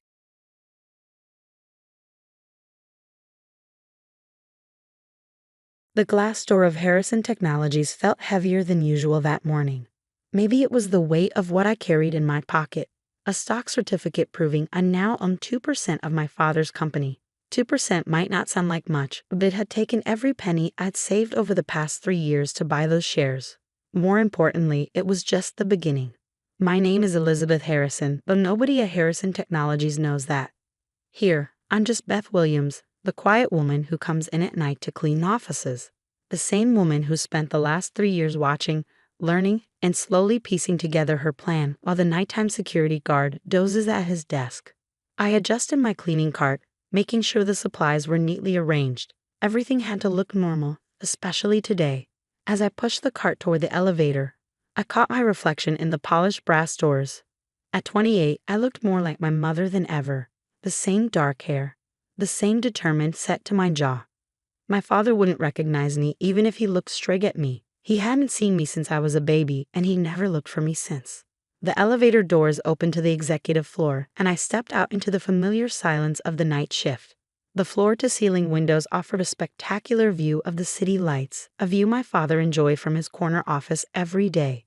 I'd memorized every detail of that office during my late-night cleaning sessions. The vintage sailing photos on the walls, the collection of rare books he never read, and most importantly, the papers he carelessly left on his desk. "Evening, Beth," called out Jerry, the night security guard, barely looking up from his crossword puzzle. "Quiet night ahead." I smiled and nodded, the same routine we'd followed for 3 years. Jerry had no idea that under my cleaner's uniform, I wore a wireless earpiece connected to my phone. In my pocket, a tiny camera was ready to document anything interesting I might find on Alexander Harrison's desk tonight. Starting with the break room tonight, I said that I knew exactly where I'd be heading first. Harrison Technologies was about to announce a major acquisition, and I needed to know the details before making my next move. As I pushed my cart down the hall, I thought about how it all began. My mother, Sarah Williams, had been a junior accountant at Harrison Technologies 29 years ago. She'd fallen in love with the young, ambitious Alexander Harrison, who was already making a name for himself in the tech industry. The relationship had been brief but intense until she told him she was pregnant. His response had been swift and cruel. A severance package, a non-disclosure agreement, and a clear message to disappear. My mother, young and scared, had taken the money and moved across the country. She'd raised me alone, never hiding the truth about my father, but never letting it define me either. Get an education, she'd always said. That's something no one can take from you. I did more than that. I earned my MBA, specialized in corporate finance, and spent 5 years at one of the top investment firms in New York, all while keeping tabs on Harrison Technologies and the father who'd never wanted me. The irony wasn't lost on me. I could have walked into Harrison Technologies through the front door, resume in hand, and probably landed a decent position. But that wasn't my plan. I needed to understand the company from the ground up, to see its true inner workings, not just what was presented in board meetings and quarterly reports. I approached Alexander Harrison's office, my heart rate picking up slightly as I inserted my cleaning key into the lock. The familiar click felt different tonight, more significant, maybe because this was the first time I was entering as a shareholder, even if a minor one. The office was exactly as he'd left it, papers scattered across the desk, his laptop closed but not locked away, a security oversight I'd noted months ago, and a half-empty coffee cup perched precariously near the edge of his desk. I started my usual cleaning routine, but my attention was focused on the documents partially hidden under a folder marked confidential. As I dusted his desk, I carefully shifted the papers so my hidden camera could capture the contents. Acquisition details, just as I'd suspected, but something else caught my eye. A personal letter, handwritten on expensive stationery. My hands trembled slightly as I read the first lines. Dear Alexander, as my health continues to decline, we need to discuss the future of Harrison Technologies. It was from Thomas Harrison, my grandfather, the founder of Harrison Technologies. I'd never met him, but I'd studied everything about him while planning my strategy. He built this company from nothing, turning a small software development firm into a tech giant. Now, at 82, he was apparently facing his mortality and questioning his son's leadership. I photographed the letter quickly, my mind already racing with the implications. If Thomas Harrison was worried about the company's future under Alexander's leadership, it could explain the rumors I'd been hearing about potential board restructuring. The sound of footsteps in the hallway made me freeze. Not Jerry's shuffling walk. These were purposeful steps, accompanied by voices. I quickly returned everything to its original position and grabbed my cleaning supplies, making sure to look busy as the office door opened. Need to handle this carefully, a male voice was saying. The old man can't just. Alexander Harrison stopped short when he saw me, his expression shifting from surprise to annoyance.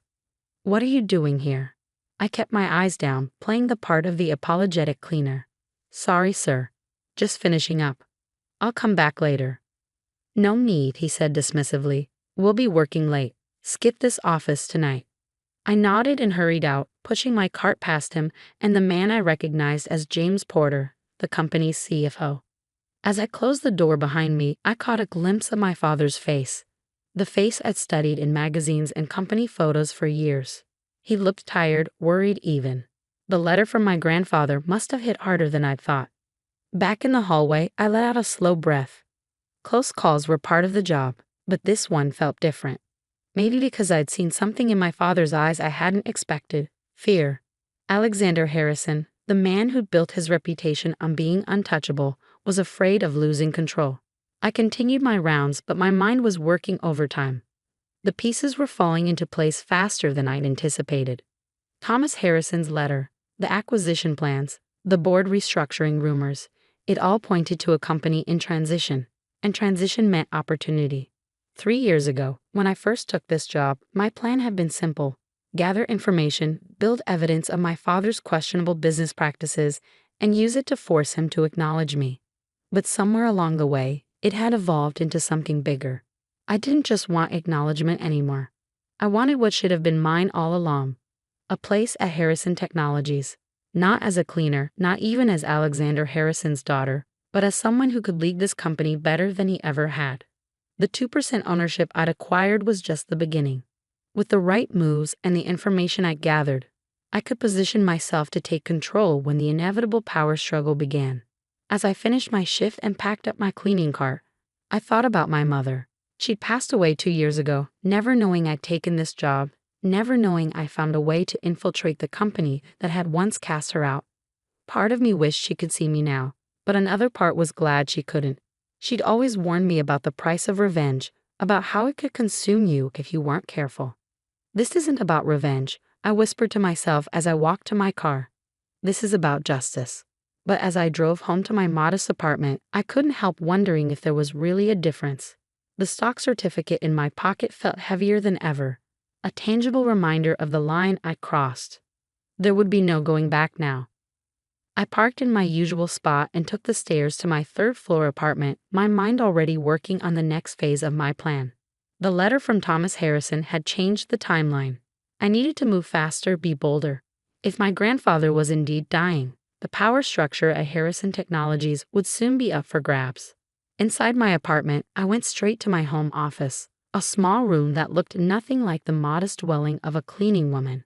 3 monitors displayed stock charts, company news, and surveillance feeds. A wall of notes and photographs tracked the key players at Harrison Technologies. And in the center of my desk sat a photo I'd stolen from my father's office during my first week on the job. A picture of him and my grandfather at the company's IPO celebration. I pulled out my phone and downloaded the photos I'd taken that night. The acquisition documents would need careful analysis, but it was the letter from Thomas Harrison that held my attention. I read it again, slower this time, taking in every word.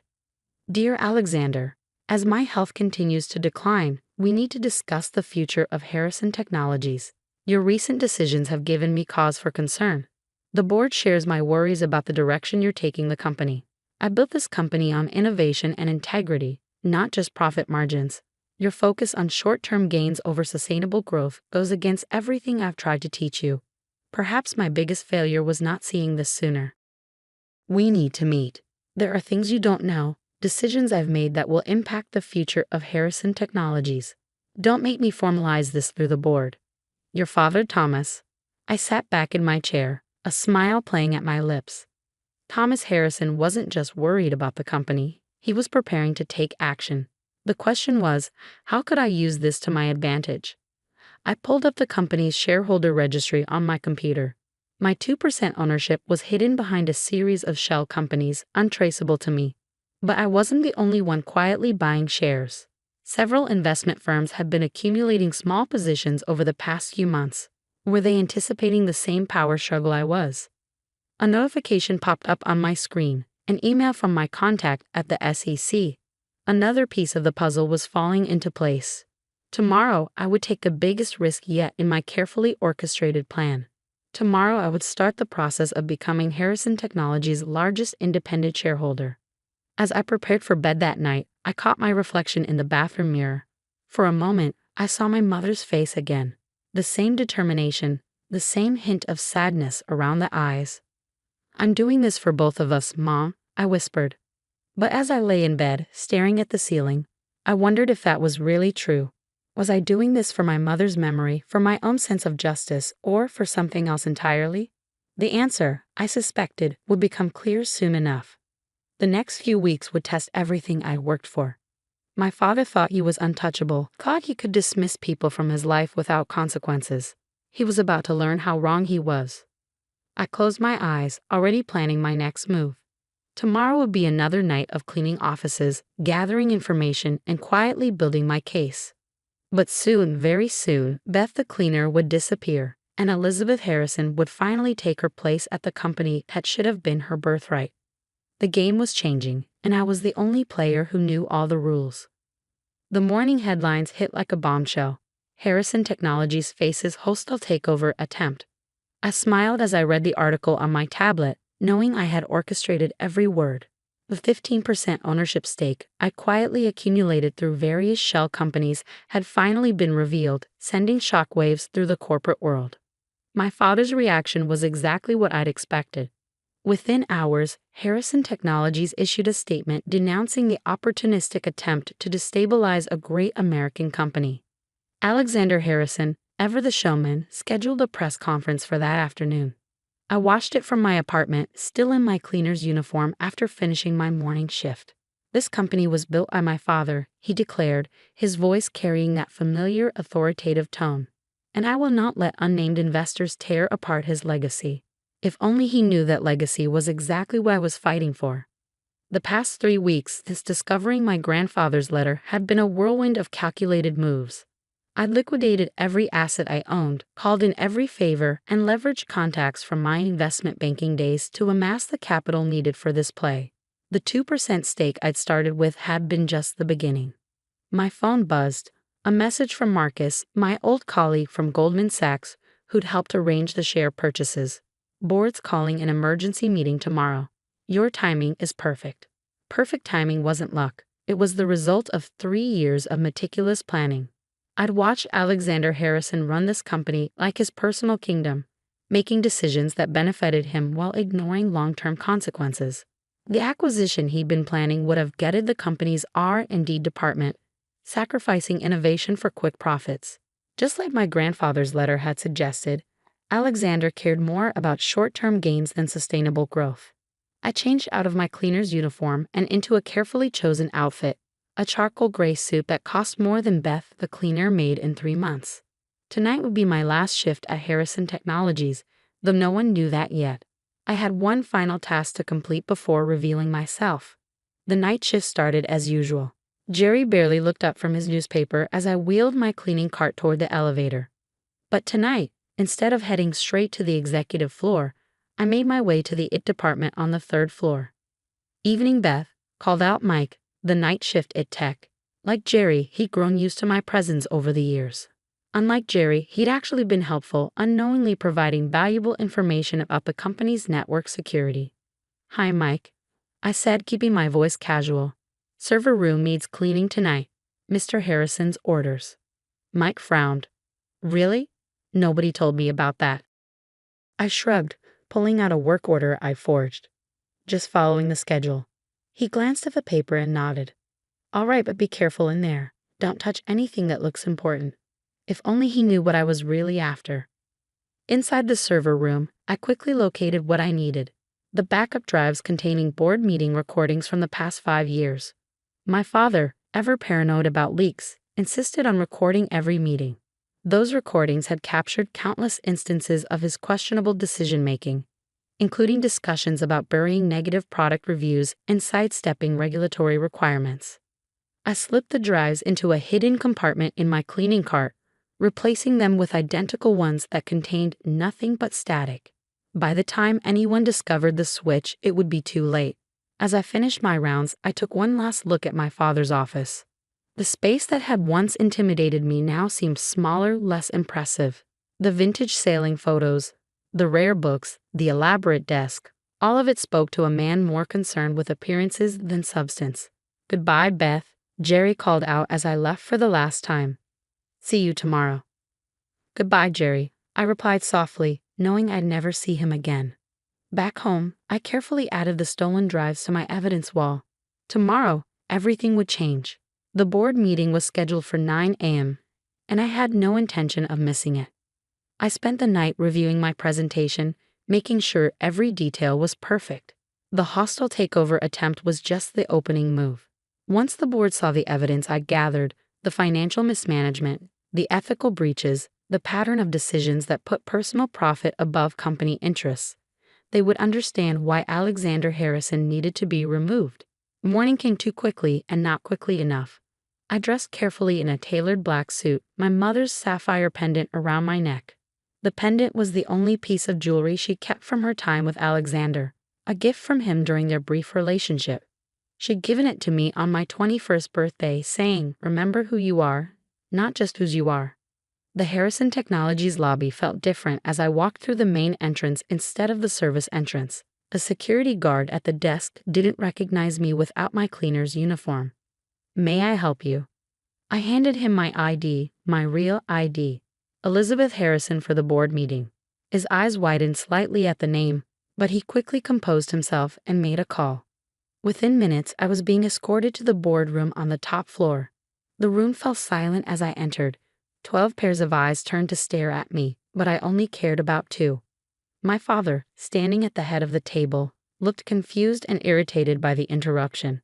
And my grandfather, Thomas Harrison, sitting in his wheelchair by the window, studied me with an intensity that suggested he already knew who I was. "Who are you?" Alexander demanded. This is a private meeting. I smiled, feeling oddly calm.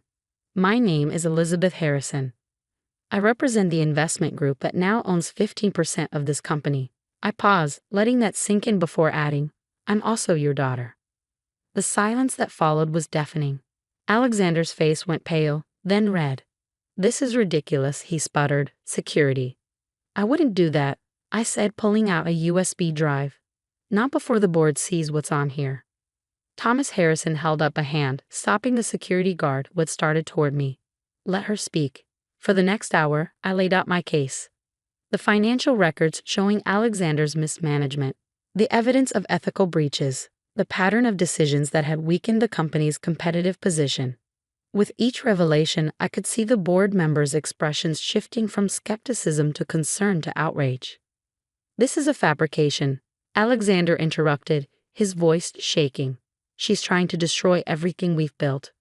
No, I said firmly, I'm trying to save it.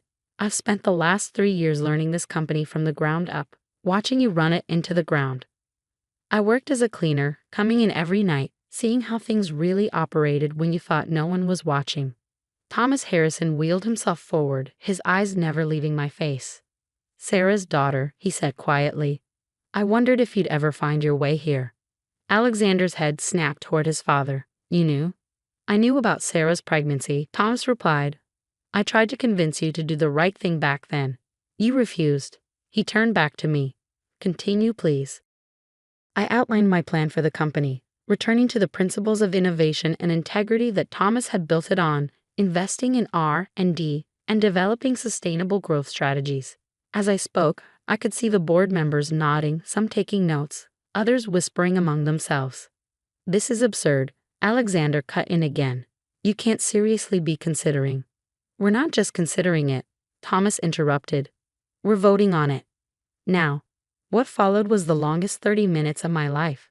The board voted to suspend Alexander pending a full investigation of my allegations. Thomas Harrison was reinstated as interim CEO, with me appointed as Chief Strategy Officer. As the board members filed out, Alexander remained frozen in his chair, staring at me with a mixture of anger and disbelief. Why? He finally asked. Why come back after all these years? I met his gaze steadily. Because this company deserves better than what you've given it. Because the daughter you dismissed might be the only one who can save your father's legacy. I built this company into what it is today, he protested. No, Thomas said firmly. You inherited a great company and nearly drove it into the ground. Elizabeth has shown more understanding of what Harrison Technology should be than you ever did. As I turned to leave, Alexander called out, You think this makes us family? You think this changes anything? I paused at the door. No, it doesn't make us family, but it does make me your boss. The look on his face as I walked out was something I'd remember for a long time. In the hallway, Thomas gestured for me to follow him to his private office. Once inside, he pulled out an old photograph from his desk drawer, a picture of my mother holding me as a baby. I kept track of you over the years, he said softly. Your achievements, your education.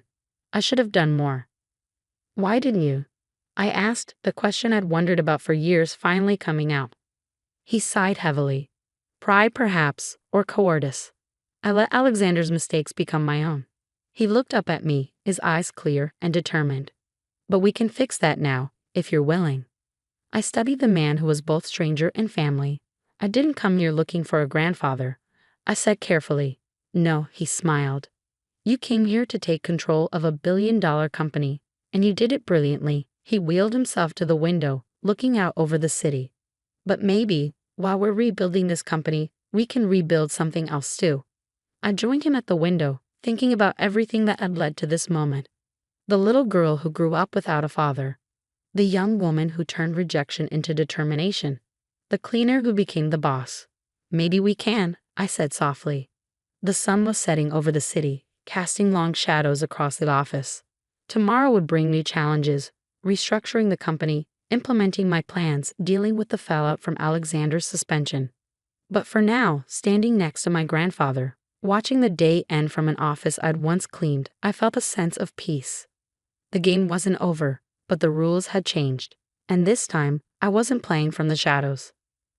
1 month after taking control of Harrison Technologies, I sat in what had once been Alexander's office, reviewing the latest financial reports. The vintage sailing photos were gone, replaced by charts tracking our new R&D initiatives. The pretentious rare books had given way to actual technical manuals and industry analyses. This wasn't just an office anymore. It was a command center for rebuilding the company. My phone buzzed with a text from Thomas. Board meeting in 20 minutes. Alexander's appealing his suspension. I wasn't surprised. My father had spent the past month building his case, claiming I had obtained information illegally during my time as a cleaner. He'd hired the best lawyers money could buy, though that money was quickly running out. The board had frozen most of his assets pending the investigation. Ready? Thomas asked, wheeling himself into my office. Despite his declining health, he'd been an invaluable ally during the transition, helping me navigate the complex relationships within the company. Always, I replied, gathering my files. How many board members is he trying to sway? 3, Thomas said grimly. Morton, Chen, and Davis. They're old friends of his, worried about their own positions if all his decisions come under scrutiny. I nodded, having expected this. Then it's time to show them what I found in the server room backups. The boardroom looked exactly as it had a month ago when I'd revealed my identity, but the dynamics had shifted dramatically. Where once I'd been the outsider forcing my way in, now I sat at the head of the table, Thomas at my right hand. Alexander and his lawyers sat at the far end, like supplicants before a court. Mr. Harrison has prepared a statement, his lawyer began, but I held up my hand. Before we hear any statements, I said, my voice carrying the authority I'd learned from years of watching my father, I'd like to share some new information with the board. I nodded to my assistant, who distributed folders to each board member. These transcripts come from board meeting recordings dating back 5 years. Pay particular attention to the highlighted sections. The room fell silent as they read. I watched their faces change as they discovered the extent of Alexander's manipulation. The backdated contracts, the buried safety reports, the systematic dismantling of the quality control processes my grandfather had put in place. This is illegal surveillance, Alexander's lawyer protested. These recordings were made on your client's own orders, I interrupted. Every board meeting for the past 5 years, recorded and archived. Company policy, isn't that right, Dad? Alexander's face had gone pale. He knew what those recordings contained. Every unethical decision, every manipulation, every time he put his own interests above the company's. Morton, I said, addressing one of his allies directly, pay special attention to the discussion about the pension fund investments. Notice how your name comes up. Morton's hands trembled as he read the relevant section.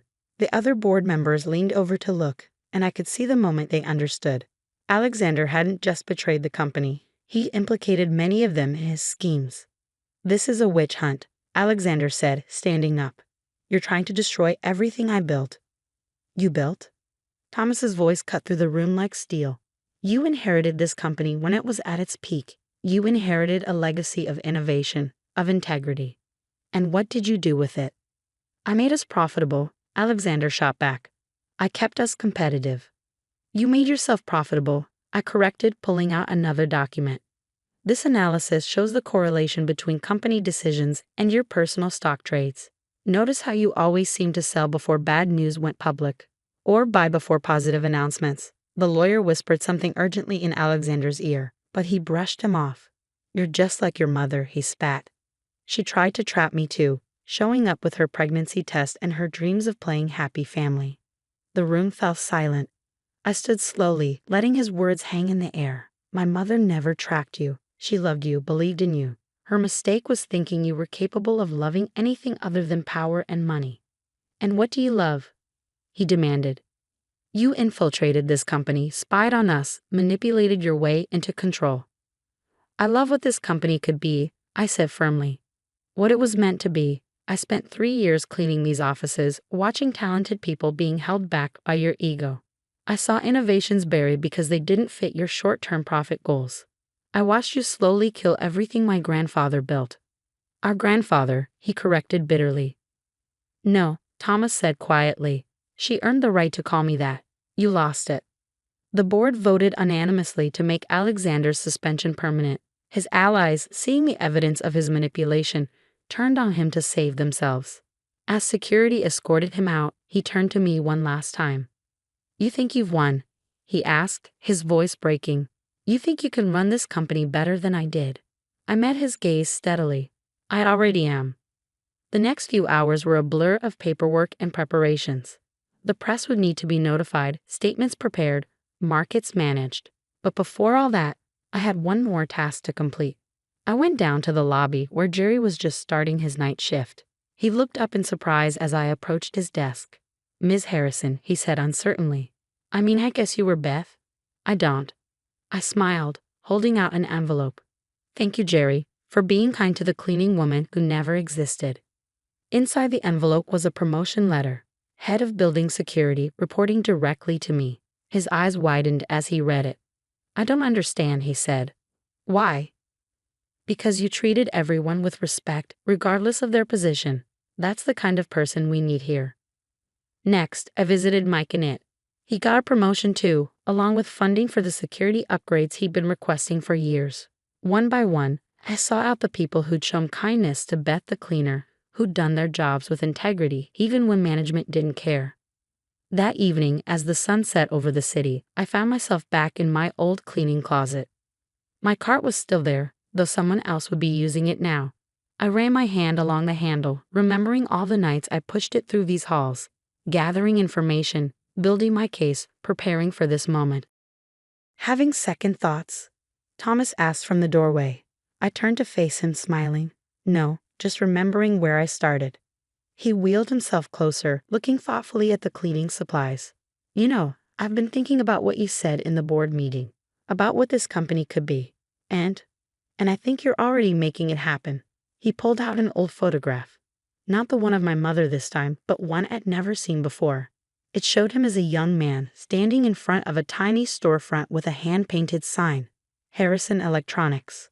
"I started with nothing," he said softly, "built it all from scratch. Your father never understood that part. He was born into success, never had to fight for it." "Like me," I pointed out. He shook his head. "No, you fought harder than anyone. You could have come in with lawyers and demands, tried to claim your birthright through the courts. Instead, you learned this company from the ground up. You earned every bit of it." I felt tears threatening but held them back. "I'm not finished earning it." "No," he agreed, "but you've made one hell of a start." The next morning, I arrived early to find a line of reporters outside the building. News of Alexander's permanent removal had leaked, and everyone wanted the story. I straightened my jacket, touched my mother's pendant for luck, and stepped out of my car. "Ms. Harrison," they called out, "is it true you worked as a cleaner here? Did you really spy on your own father? What are your plans for the company?" I paused at the top of the steps, thinking about everything that had brought me to this moment. The little girl who grew up without a father. The woman who spent years planning her revenge. The cleaner who became CEO. Harrison Technologies is entering a new era, I said clearly. We're returning to our roots of innovation and integrity, while moving forward into the future. As for working as a cleaner, yes, I did. Because sometimes the only way to really understand a company is to see it from the ground up. Later that day, I received a package. Inside was a frame containing my old cleaning uniform, with a note from Thomas. "Never forget where you started. It's what makes you different from him." I hung it on my office wall, right where Alexander's sailing photos used to be. A reminder that success isn't about what you're given, but what you're willing to work for. That evening, as I worked late in my office, I caught a glimpse of the night cleaning crew starting their rounds. They moved differently now, heads held higher, more confident. Word had spread about my story, and suddenly the invisible workers weren't so invisible anymore. I touched my mother's pendant, wishing she could see what I'd accomplished. She'd always told me that revenge wasn't the answer, that it would consume me if I let it. But this didn't feel like revenge anymore. It felt like justice, like restoration.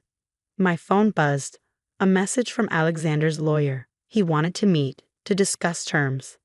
I deleted it without responding. There was nothing left to discuss. The past was the past, and I had a company to run. As night fell over the city, I stood at my office window, looking out at the lights below. Somewhere out there, my father was probably plotting his next move, trying to figure out how to regain what he'd lost. But he'd never understand what he'd really lost. not the company, not the power, but the chance to know his daughter. His loss, I decided. I had work to do. The cleaning cart still sat in my old closet, a reminder of where this all began, but now it was just that, a reminder. The game was over, and I had won, not just for myself, but for my mother, for my grandfather, and for every person who had ever been underestimated or overlooked. Sometimes the best revenge isn't revenge at all. Sometimes it's simply becoming everything they said you couldn't be. I am Elizabeth Harrison, daughter of Alexander Harrison, granddaughter of Thomas Harrison. But more importantly, I am the woman who cleaned offices at night and became CEO by day. I am the proof that where you start doesn't determine where you finish, and I'm just getting started.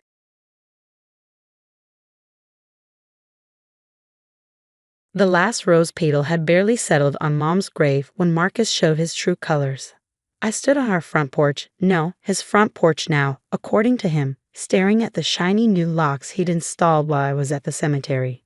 "This house is mine now," he said, leaning against the doorframe with a smirk that made my stomach turn. "Your mother left everything to me. Time for you to find your own place, Emma." I clutched my house key, now useless, so hard it left marks in my palm. "Mom wouldn't have wanted this, Marcus. You know that. What your mother wanted doesn't matter anymore." He straightened his expensive tie, bought with Mom's money like everything else he owned. "She's gone, and you're not my responsibility. You have an hour to pack what you can carry." I stared at the man my mother had married 3 years ago, trying to see what she'd seen in him. The charming businessman who'd swept her off her feet after Dad died, who'd promised to take care of us both. Now, with Mom gone, the mask had completely dropped. "My clothes are in there," I said, fighting to keep my voice steady. "My laptop, my photos of Mom." "Should have thought about that before you accused me of stealing your mother's medication, shouldn't you?" His voice was cold. "Actions have consequences, Emma. You're 23. Time to learn that lesson." The accusation had been true, of course. I caught him selling Mom's prescription pain medication during her final months, pocketing the money while she suffered. But when I tried to tell her, he convinced her I was jealous, unstable, trying to come between them. She'd been too weak, too medicated by then to see through his lies. "Fine," I said, straightening my shoulders. "Give me my hour." He stepped aside, gesturing mockingly for me to enter. The house I'd grown up in, where Mom and Dad had raised me, felt foreign now. Marcus had already started changing things, moving Mom's beloved artwork into the garage, replacing family photos with his tacky modern prints. I headed straight for my room, grabbing my backpack and the duffel bag from under my bed. What do you pack when your life is being erased? I took what clothes I could fit, my journal, the photo album I kept hidden in my closet. My hands shook as I grabbed Mom's old silver locket from my jewelry box, the one she'd given me the week before she died. "Keep this safe," she'd whispered, pressing it into my palm. "And remember, sweetheart, things aren't always what they seem."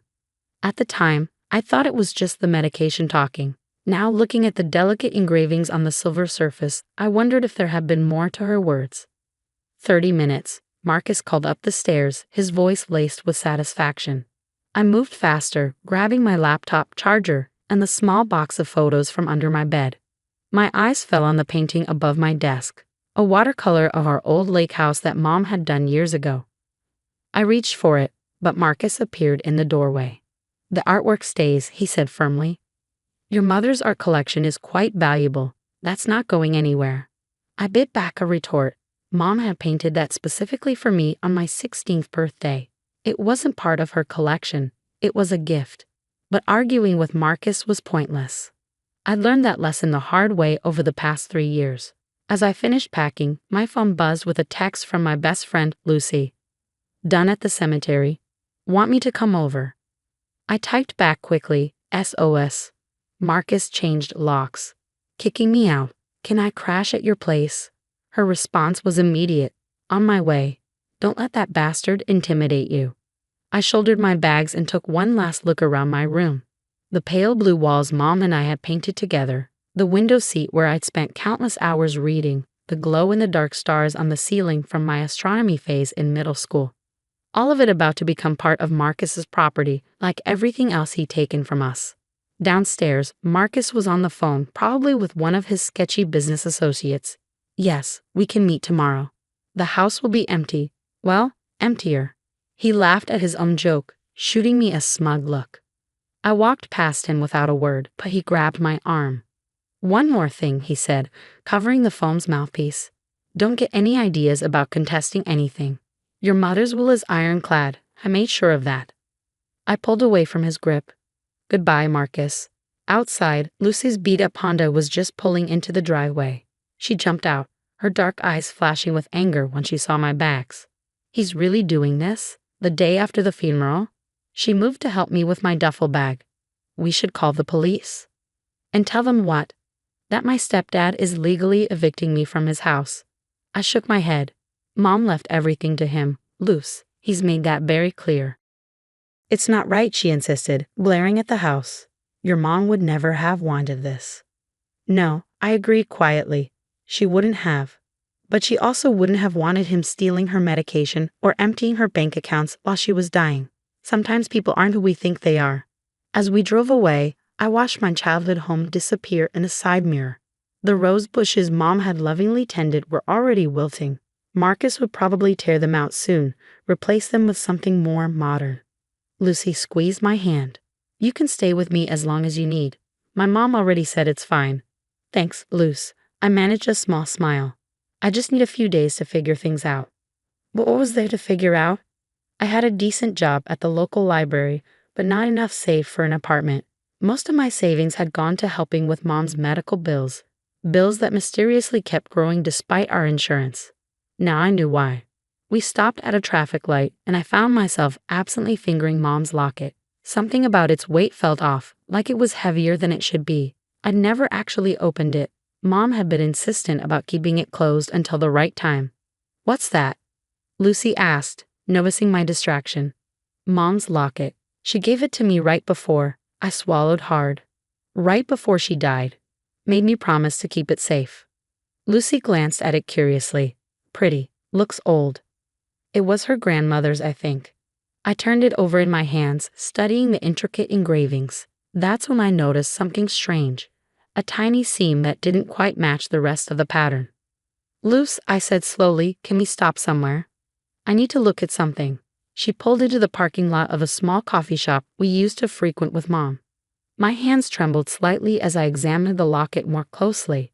The seam definitely looked intentional, like there was more to the locket than the usual photo compartment.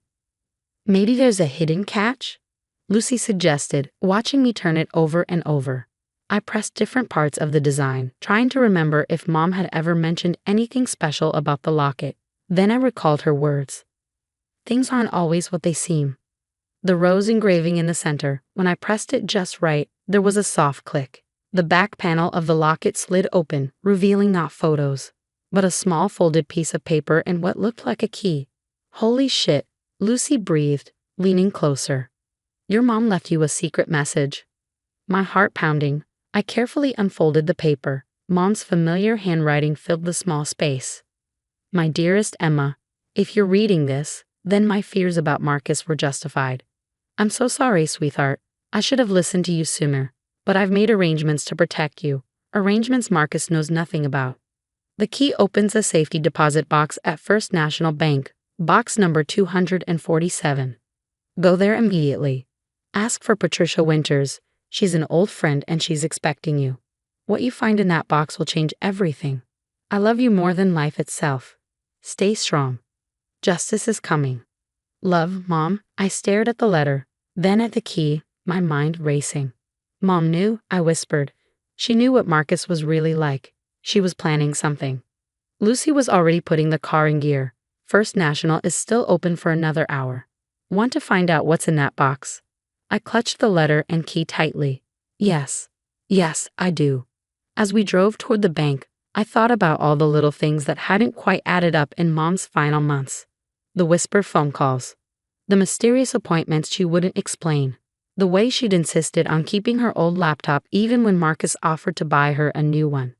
Mom had always taught me that the truth finds its way out eventually. What truth had she been protecting? What had she hidden away in that safety deposit box that was worth all this secrecy? Lucy parked in front of the bank just as the sun was starting to set. Whatever's in that box, she said, squeezing my hand, I'm right here with you. I took a deep breath. gathering my courage. Let's go find out what Mom's justice looks like. The bank lobby was nearly empty as we approached the main desk. An older woman looked up from her computer, her eyes sharpening with interest when I asked for Patricia Winters. And you are? Emma Mitchell, Margaret Mitchell's daughter. The woman's entire demeanor changed. Of course. We've been expecting you. Follow me, please. As we walked toward the safety deposit box area, I could feel my heart pounding.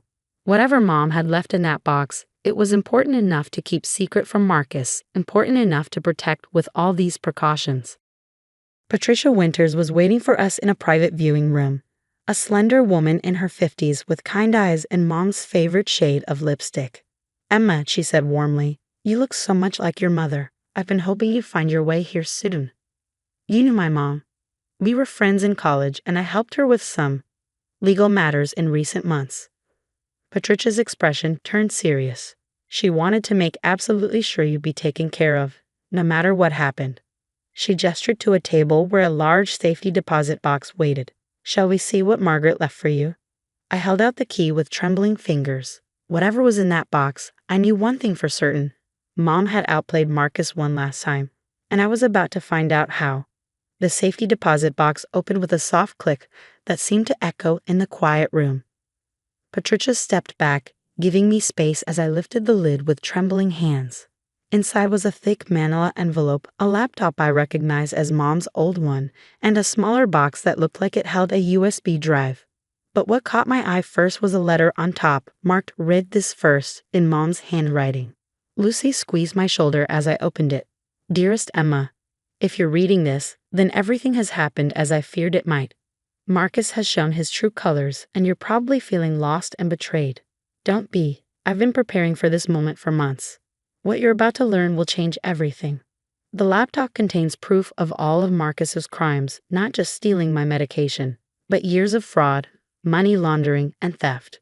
The USB drive has backup copies of everything, plus recordings of conversations I had with him when he thought I was too medicated to remember.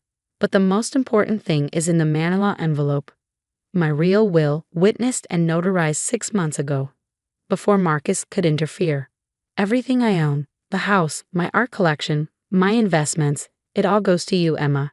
Marcus's ironclad will is a forgery. My hands shook as I opened the manila envelope. Inside were dozens of documents, bank statements, property deeds, and Mom's true will, exactly as she described. But there was more. Your mother was very thorough, Patricia said softly. She knew Marcus would try something like this. That's why she came to me, not just as her friend, but as a forensic accountant. I looked up sharply. Forensic accountant. Patricia nodded. I've spent the last 6 months helping your mother document everything. Marcus thought you was so clever, hiding money in offshore accounts, selling her medication, forging documents. But he didn't know who he was dealing with. Lucy whistled low as she looked over my shoulder at the documents. Holy shit, Emma. Your mom was a genius. She was right. Page after page showed exactly how Marcus had been stealing from Mom for years, long before she got sick.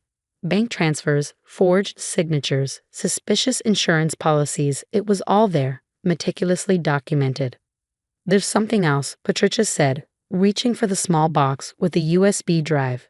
Your mother made a video statement. Would you like to see it? I nodded, not trusting myself to speak. Patricia inserted the drive into a laptop she had ready, and suddenly Mom's face filled the screen. She looked tired but clear-eyed, obviously recorded during one of her better days. Emma, my darling girl, she began, and I felt tears start at the sound of her voice. By now you know the truth about Marcus. I'm so sorry I didn't believe you sooner when you tried to warn me. But I promise you, I made it right. She explained everything. How she first suspected Marcus was stealing from her. How she pretended to be more affected by the medication and she was to catch him in the act. How she worked with Patricia to document every crime. The art collection he's so eager to get his hands on. Mom smiled her old mischievous smile. Most of those paintings are actually high-quality forgeries. I sold the originals months ago and put the money in a trust for you. The real paintings are in a secure storage facility. Patricia has all the details. I couldn't help but laugh through my tears. Even at the end, Mom had been 3 steps ahead of Marcus. But the most important thing, Mom continued, her expression growing serious, is that you understand why I did all this. Not just to protect our assets, but to protect you from him. Marcus is dangerous, Emma. Not just greedy, but vindictive. That's why we had to let him think he won. Patricia paused the video. Your mother left very specific instructions about what happens next. Are you ready to hear them? I squared my shoulders, feeling stronger than I had in months. Yes. Tell me everything. The plan, it turned out, was elegant in its simplicity. Right now, Marcus thought he had everything. The house, the art, the bank accounts. He had no idea that Mom's real will had already been filed with the court, or that copies of all his crimes had been sent to the FBI's white-collar crime division. We wait until tomorrow morning, Patricia explained. He'll be meeting with the estate lawyer, my colleague David Harrison, expecting to take formal possession of everything. That's when we spring the trap. Lucy grinned. Please tell me I can be there to see his face. I spent that night at Lucy's house, barely sleeping as I went through all the documents Mom had left. The more I read, the more amazed I was at her foresight. She thought of everything, protected everything, all while fighting cancer and dealing with Marcus's abuse. The next morning, I dressed carefully in Mom's favorite blazer, which I'd thankfully grabbed during my rushed packing. Lucy drove me to the lawyer's office, where Patricia was waiting outside. Ready? She asked. I touched Mom's locket, still hanging around my neck. Ready. Marcus was already in the conference room, lounging in a leather chair like he owned it. His smug smile faltered slightly when he saw me walk in with Patricia. What is she doing here? He demanded. Ms. Mitchell is here because this concerns her, David Harrison said smoothly. Shall we begin? This won't take long, Marcus said, shooting me a cold look. The will is very clear. Everything goes to me. Ah yes, about that will. Harrison opened a folder. It seems we have a problem. You see, we have another will filed 6 months ago. And this one, he slid it across the table, is the legal one. Marcus's face went pale as he scanned the document. This is impossible. Margaret changed her will. I saw her do it. You saw her sign a will you pressured her to create while she was heavily medicated, Patricia corrected. A will that, by the way, has already been proven to be forged. The FBI is very interested in discussing that with you. The FBI? Marcus laughed, but I could see sweat breaking out on his forehead. This is ridiculous. You can't prove anything. I pulled out Mom's laptop and the USB drive. Actually, we can prove everything. The medication you stole and sold. The money you laundered through fake companies. The art you tried to sell behind Mom's back. She documented all of it. You're bluffing, he snarled, but his hands were shaking. Margaret was many things, Patricia said quietly, but she wasn't stupid. She knew exactly who you were, Marcus. She just made sure you wouldn't know who she was until it was too late. As if on cue, 2 men in suits entered the conference room, showing FBI badges. Marcus Thompson, we need you to come with us. What happened next was almost anticlimactic. Marcus tried to run, made it as far as the elevator before the agents caught him. He was still screaming threats as they led him away in handcuffs. Your mother would have enjoyed that, Patricia said, smiling as we watched from the window. She orchestrated it perfectly, I agreed. Even from beyond the grave, she made sure justice was served. The next few weeks were a whirlwind of legal proceedings and revelations. The FBI found even more evidence of Marcus's crimes than Mom had documented. More victims came forward. Other widows he tried to scam, businesses he defrauded. He was looking at serious prison time. I moved back into our house, my house now, and slowly began restoring it to the way Mom had kept it. Her real art collection came out of storage, each piece more beautiful than I remembered. The rose bushes in the garden started blooming again with a little care. One evening, about a month after everything had happened, Lucy and Patricia came over for dinner. We sat in the garden, surrounded by Mom's beloved roses, sharing stories and memories. You know what I keep thinking about, Lucy said, sipping her wine. How different things would have been if your mom hadn't given you that locket. If she hadn't trusted you to figure it all out. She knew I would, I said softly. She always said I was smarter than I gave myself credit for. Patricia smiled. She talked about you constantly during those last months, said you were the only one who saw through Marcus from the beginning. She was so proud of you, Emma. I touched the locket, still hanging around my neck. I wish she could have seen justice served herself. Oh, but she did, Patricia said. She orchestrated every moment of it. She made sure Marcus would feel completely secure before she pulled the rug out from under him. That was her final gift to you, not just the inheritance, but the satisfaction of seeing him face consequences for his actions. Later that night, after everyone had gone home, I sat in Mom's old study. My study now, looking through her things.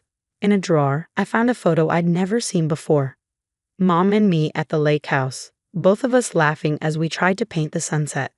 On the back, she'd written, "Remember, Emma, strength isn't about never falling. It's about how you rise after the fall. You, my darling, have always known how to rise." I placed the photo on my desk, next to the painting of the lake house I'd managed to rescue from Marcus's garage. Mom had been right. Justice had come, in its own time and in its own way. She'd made sure of that, protecting me one last time while teaching me to protect myself. The roses in the garden were blooming more beautifully than ever now, their scent drifting in through the open window. Like Mom always said, the most beautiful flowers often grow from the hardest soil. You just have to be patient enough to wait for them to bloom. Marcus would spend years in prison, his crimes finally exposed to the world. The money he'd stolen was recovered. The people he'd hurt would see justice served. And I had not just my inheritance, but something far more valuable, the knowledge that my mother had been even stronger and smarter than I'd known. In the end, Mom had turned Marcus's greatest weapons, his greed and arrogance, against him. She let him think he was winning while she quietly built an insurmountable case against him. She protected not just me, but everyone else he might have hurt in the future. That night, I added my own note to the back of the photo. "Thank you, Mom, for teaching me that the greatest strength often comes disguised as patience, and that justice, like your roses, blooms in its own perfect time." The house was quiet now, but it no longer felt empty. Every room held memories of Mom, not just in her things, but in the legacy of strength and wisdom she'd left behind. Marcus had tried to take everything from us, but in the end, he'd lost everything himself. And somewhere I knew Mom was smiling that knowing smile of hers, satisfied that justice had finally bloomed like her beloved roses, slow to grow, perhaps, but beautiful in its time.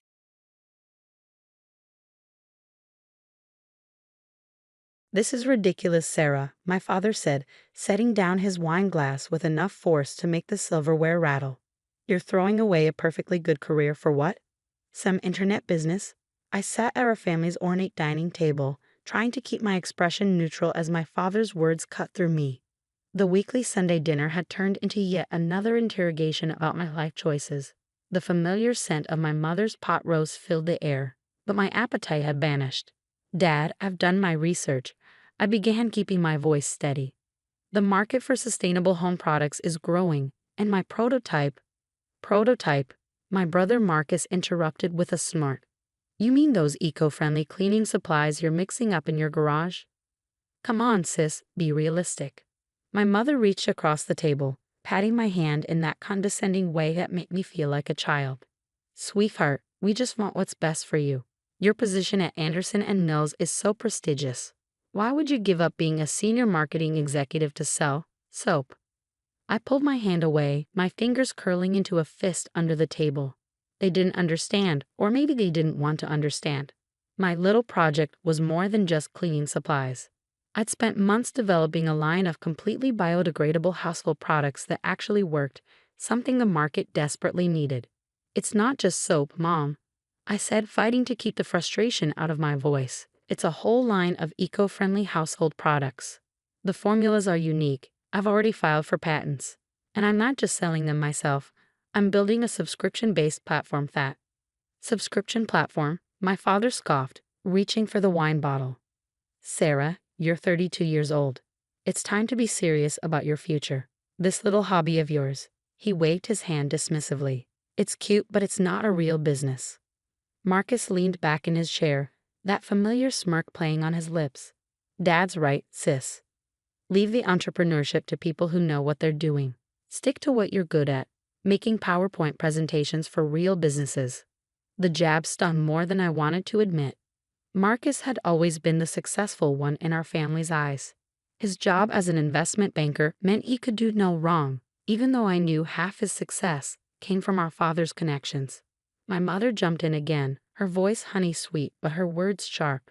Your brother has a point, dear. Not everyone is cut out to run a business. There's no shame in that. And Anderson and Mills pays you so well. I pushed my plate away, my mother's perfectly cooked roast now completely unappetizing. I've already given my notice, I said quietly. The silence that followed was deafening. My father's face turned that particular shade of red that always preceded one of his lectures. My mother's hand flew to her pearls, her signature move when she was about to express her disappointment. Marcus just smirked wider, clearly enjoying the show. You what? My father finally managed, his voice dangerously low. I gave my notice. I repeated stronger this time. My last day is in 2 weeks. I've saved enough to cover my expenses for the next year, and I've already secured some initial interest from several retailers. Interest doesn't pay bills, Sarah, my father snapped. This is exactly your problem. You don't think things through. You live in this fantasy world where everyone wants to buy overpriced, eco-friendly products. The market research shows. Market research. Marcus interrupted again. Let me guess, you Googled green cleaning products and decided you could compete with actual companies. This isn't a game, Sarah. Real businesses require real experience, real connections. Like the connections Dad gave you. The words slipped out before I could stop them. Marcus's face darkened. I earned my position. Enough. My father's voice boomed across the table. He fixed me with that disappointed stare I'd grown so familiar with over the years. Sarah, this conversation is over. You will not quit your job for this ridiculous scheme. I forbid it. I almost laughed at that. Forbid it? Dad, I'm not 16 anymore. You can't forbid me from doing anything. No, but I can tell you exactly what's going to happen, he said, leaning forward. You'll quit your job, burn through your savings trying to sell these little homemade products of yours, and in 6 months you'll come crawling back, begging for help finding another position. And do you know what will happen then? I met his gaze, refusing to look away. What, Dad? You'll have destroyed your career for nothing. No reputable company will touch you after you've wasted time playing entrepreneur. You'll end up having to start over at entry level. If you're lucky. He sat back, satisfied with his prediction. Is that what you want? Your father's right, my mother chimed in. Think about your future, dear. What about marriage? What man wants to marry a woman who makes soap in her garage? I stood up, my chair scraping against the hardwood floor. I have thought about my future. That's exactly why I'm doing this. And I'm not asking for your permission or your approval. I'm telling you what I'm doing. Then you're a fool, my father said flatly. Don't come crying to us when this all falls apart. I won't, I replied, grabbing my purse. Because it's not going to fall apart. As I walked toward the door, Marcus called out, Hey sis, when your little soap company fails, maybe I can hire you as my secretary.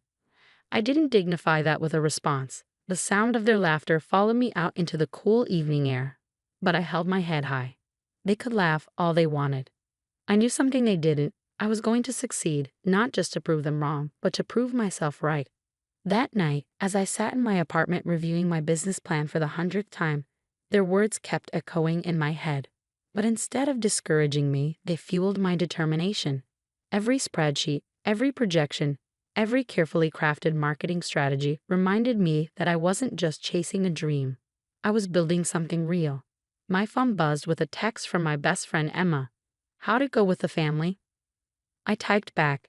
About as well as expected. They think I'm crazy. Her response came quickly. They thought Edison was crazy too. You've got this. Need help with production tomorrow? I smiled, grateful for the one person who supported me from the start. Emma had been my guinea pig for every formula, helping me perfect each product until it was better than anything on the market. She believed in me even when my own family didn't. Thanks, I replied. But I've got a meeting with that retail chain tomorrow. Rain check. A meeting? That's huge. Why didn't you tell your family about that? I sighed, setting down my phone. I hadn't told them because they wouldn't have cared. To them, I was just playing at being a businesswoman. They couldn't see what I saw. The gap in the market, the growing demand for truly sustainable products, the potential for something revolutionary. The next morning, I stood in my garage-turned laboratory surrounded by my prototypes. Each bottle, each formula represented countless hours of research and development. I'd invested every spare moment of the past year into perfecting these products, working late into the night after my day job, spending weekends testing and retesting until everything was exactly right. My phone buzzed again. A reminder for my meeting with Green Living Essentials, one of the largest eco-friendly retail chains in the country. I'd managed to get a meeting with their purchasing director through sheer persistence and a carefully crafted pitch deck. This could be the break I needed. As I got ready, I thought about my father's words from the night before. He was right about one thing: this wasn't a game. But he was wrong about everything else. This wasn't a hobby or a fantasy or a ridiculous scheme. This was my future, and I was ready to fight for it. I grabbed my samples and my presentation materials, taking one last look around my garage workspace. Soon, if everything went according to plan, I'd need a much bigger facility. But for now, this was where my dream was taking shape, one eco-friendly product at a time. The meeting with Green Living Essentials went better than I could have hoped. Sarah Chin, the purchasing director, was impressed not just with my products but with my entire business model. "The subscription platform is brilliant," she said, examining one of my all-purpose cleaners. "And these formulas, they're unlike anything we've seen. You said you filed for patents." I nodded, trying to contain my excitement. "Yes, all the formulas are patent pending. I've developed a unique process that makes them more effective than traditional cleaning products while being completely biodegradable." She set down the bottle and looked at me seriously. "We'd like to start with a trial run in our West Coast stores. If the sales data is good, we can discuss a national rollout." My heart nearly stopped. "A national rollout?" "Your timing is perfect," she continued. "Our customers are demanding more sustainable options, and your products fill a gap in our current offerings. Plus, the subscription model could be a game changer."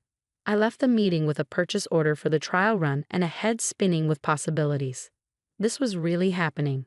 My little project was about to be in stores across the West Coast.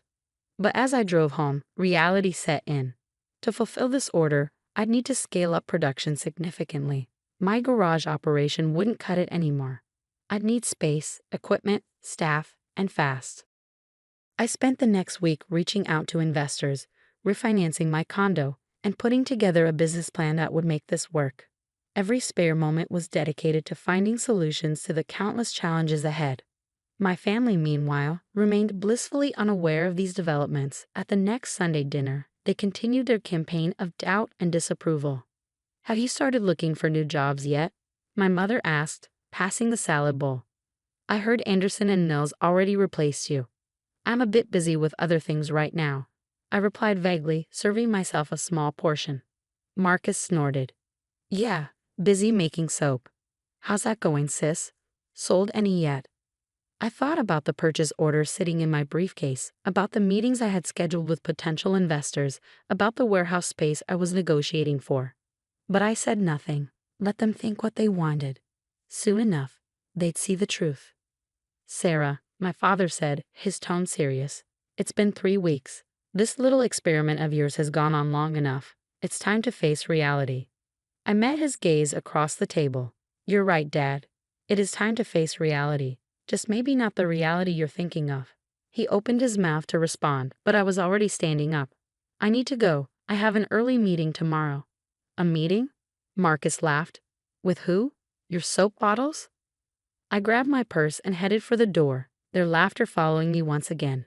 But this time, I was smiling. They had no idea what was coming. The next few months were a blur of activity. The warehouse space I found needed renovation to meet production standards. I hired my first employees, 3 production workers and a quality control manager. Emma quit her job to join me as operations director, believing in the company enough to take the leap with me. The trial run with Green Living Essentials was a massive success. Our products flew off the shelves, and the subscription service gained traction faster than we projected. Customer reviews were overwhelmingly positive, with people raving about how well the products worked and how good they felt about using them. But scaling up wasn't without its challenges. There were countless sleepless nights, production issues to solve, supply chain problems to navigate. Every day brought new obstacles, but also new opportunities. I threw myself into every aspect of the business, learning as I went. When our first batch of labels arrived with errors, I stayed up all night reprinting them myself. When our initial shipping system proved inadequate, I spent a weekend coding a better solution. Every problem was a chance to prove my father wrong, to show that I could handle real business. Through it all, I kept quiet about our progress. My family assumed my silence meant failure, that I was too embarrassed to admit they were right. At Sunday dinners, they'd stopped asking about the business directly, instead making pointed comments about job openings they'd heard about. Jennifer's daughter is hiring at her consulting firm, my mother mentioned one evening. She said she'd be happy to look at your resume. I pushed my food around my plate. That's nice, Mom, but I'm good. Good, my father scoffed. You're working out of your garage selling homemade cleaning products. That's not good, Sarah. That's denial. If only they knew about the warehouse, the employees, the sales figures that exceeded even my optimistic projections. But I kept quiet. The time wasn't right yet. Then came the call that changed everything. Green Living Essentials wanted to roll out our products nationally immediately. They were willing to invest in our expansion, offering a deal that would value the company at over $5 million. I sat in my office, my real office, not my garage, staring at the contract. $5 million. The number seemed surreal. But the validation wasn't just in the money, it was in knowing that I'd been right. My little project wasn't just succeeding, it was thriving. That Sunday, I drove to my parents' house for dinner with a copy of the contract in my bag. As usual, the conversation revolved around everyone else's successes. Marcus's latest deal, my cousin's promotion, my mother's charity work. Finally, my father turned to me with that pitying look I'd grown so tired of. Sarah, your mother and I have been talking. We think it's time for an intervention. I raised an eyebrow. An intervention. This has gone on long enough, he continued. You're not a businesswoman, Sarah. You're a marketing executive. A good one. And you're throwing away your career for this soap-making hobby. Marcus chimed in. We're worried about you, sis. This isn't healthy, pretending you're some kind of entrepreneur. I looked around the table at their concerned faces, so certain they knew what was best for me.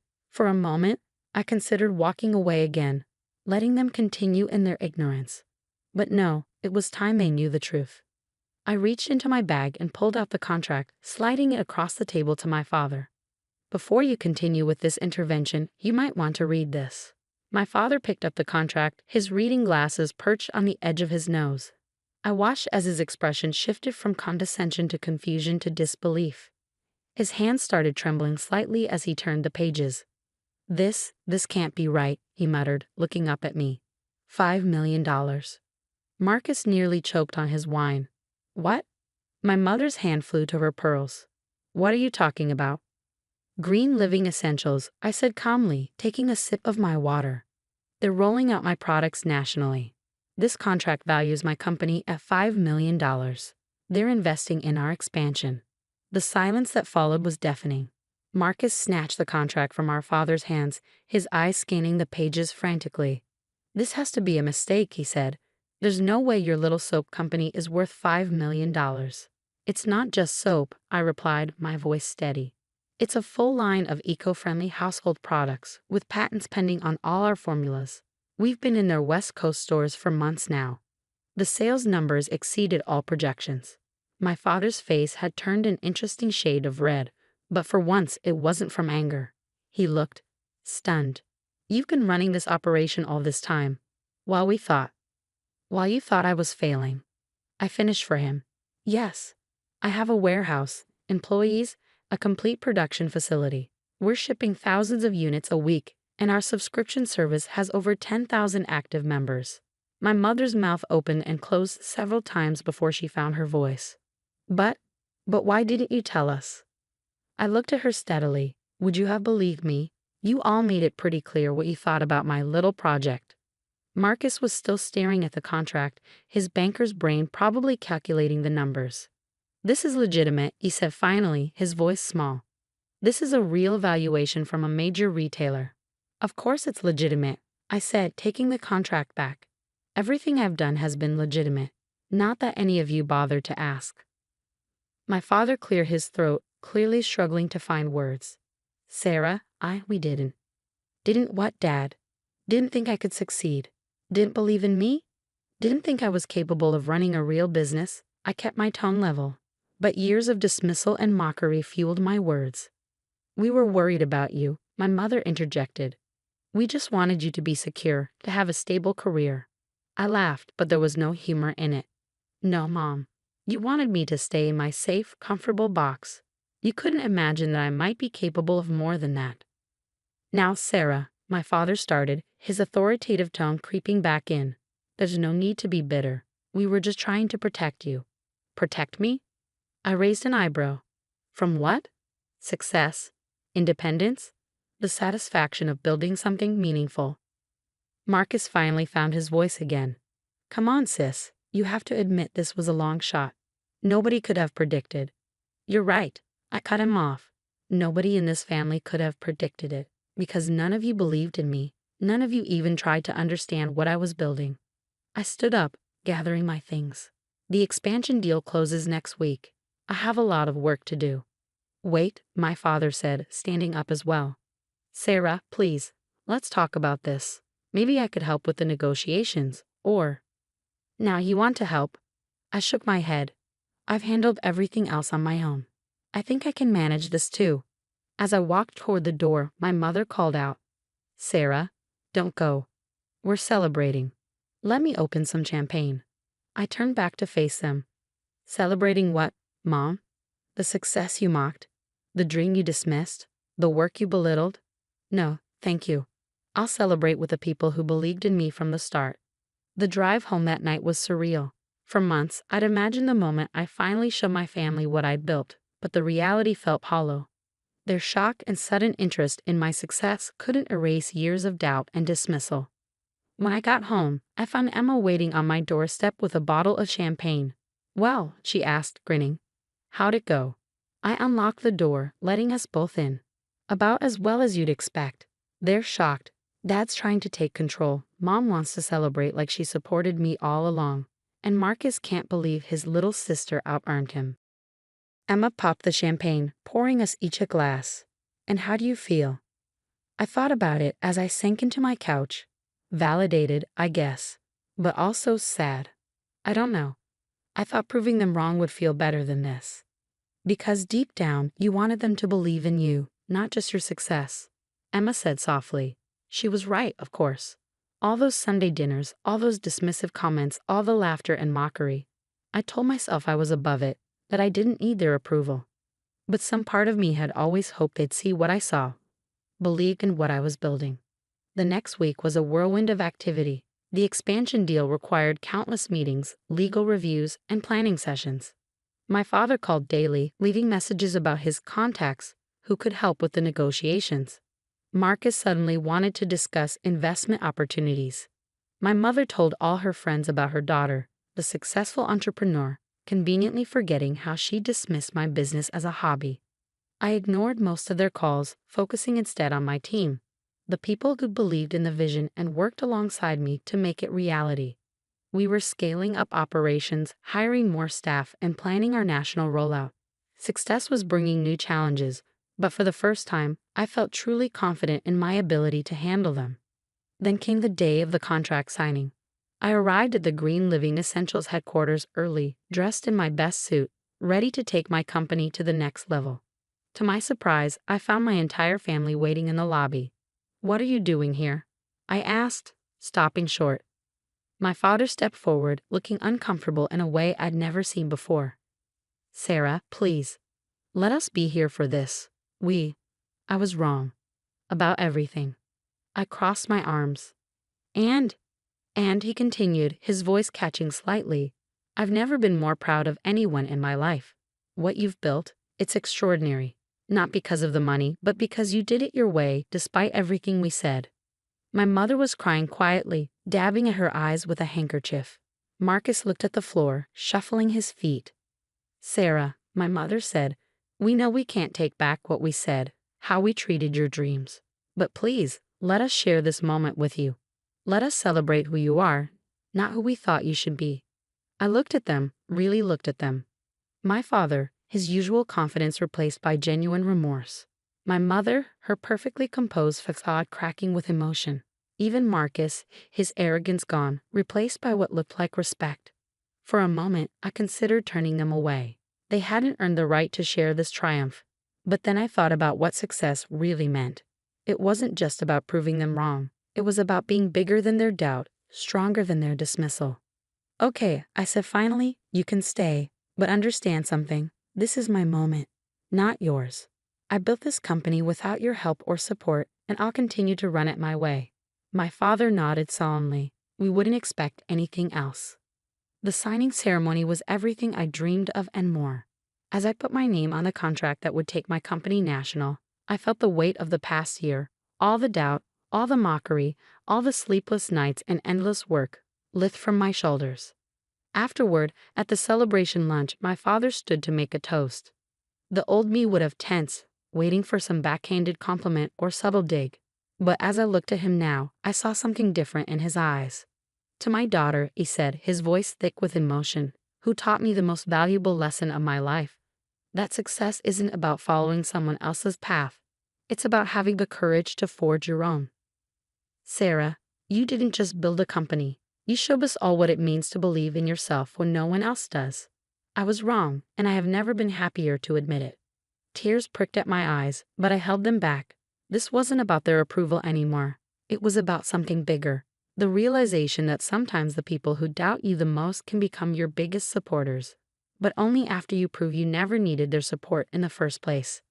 That evening, as I sat in my office overlooking the city, I thought about how far I'd come. The garage workspace was now a state-of-the-art production facility. The little project was now a $1 million company, and the daughter they dismissed as a dreamer was now a CEO they had to respect. My phone buzzed with a text from Emma. Dinner to celebrate. The whole team wants to toast their fearless leader. I smiled, thinking about my real family, the people who believed in me, worked with me, supported me when it mattered most. On my way, I replied. As I gathered my things, my eye caught the framed photo on my desk. The first bottle of cleaning solution I ever made, labeled with a handwritten sticker in my messy scrawl. I kept it as a reminder of where I started, but now it meant something more. It was proof that sometimes the biggest success stories start in a garage, with nothing but a dream and the determination to prove everyone wrong. My father's words from that first Sunday dinner echoed in my mind. Don't come crying to us when this all falls apart. I smiled, grabbing my keys. They were right about one thing. Everything did fall apart. Their expectations, their doubts, their certainty about what I could and couldn't achieve. It all crumbled in the face of what I built. But that's the thing about success. It doesn't ask permission. It doesn't wait for approval. It simply demands that you believe in yourself enough to prove everyone else wrong. As I walked out of my office that night, I thought about all the other dreamers out there, facing their own Sunday dinners, their own doubting families, their own uphill battles. I hope they would remember what I learned, that sometimes the people who laugh at your dreams are the ones who will cheer the loudest when you achieve them. Not because they believed in you, but because you believed in yourself enough for everyone. And in the end, that's what makes success truly sweet. Not proving others wrong, but proving yourself right.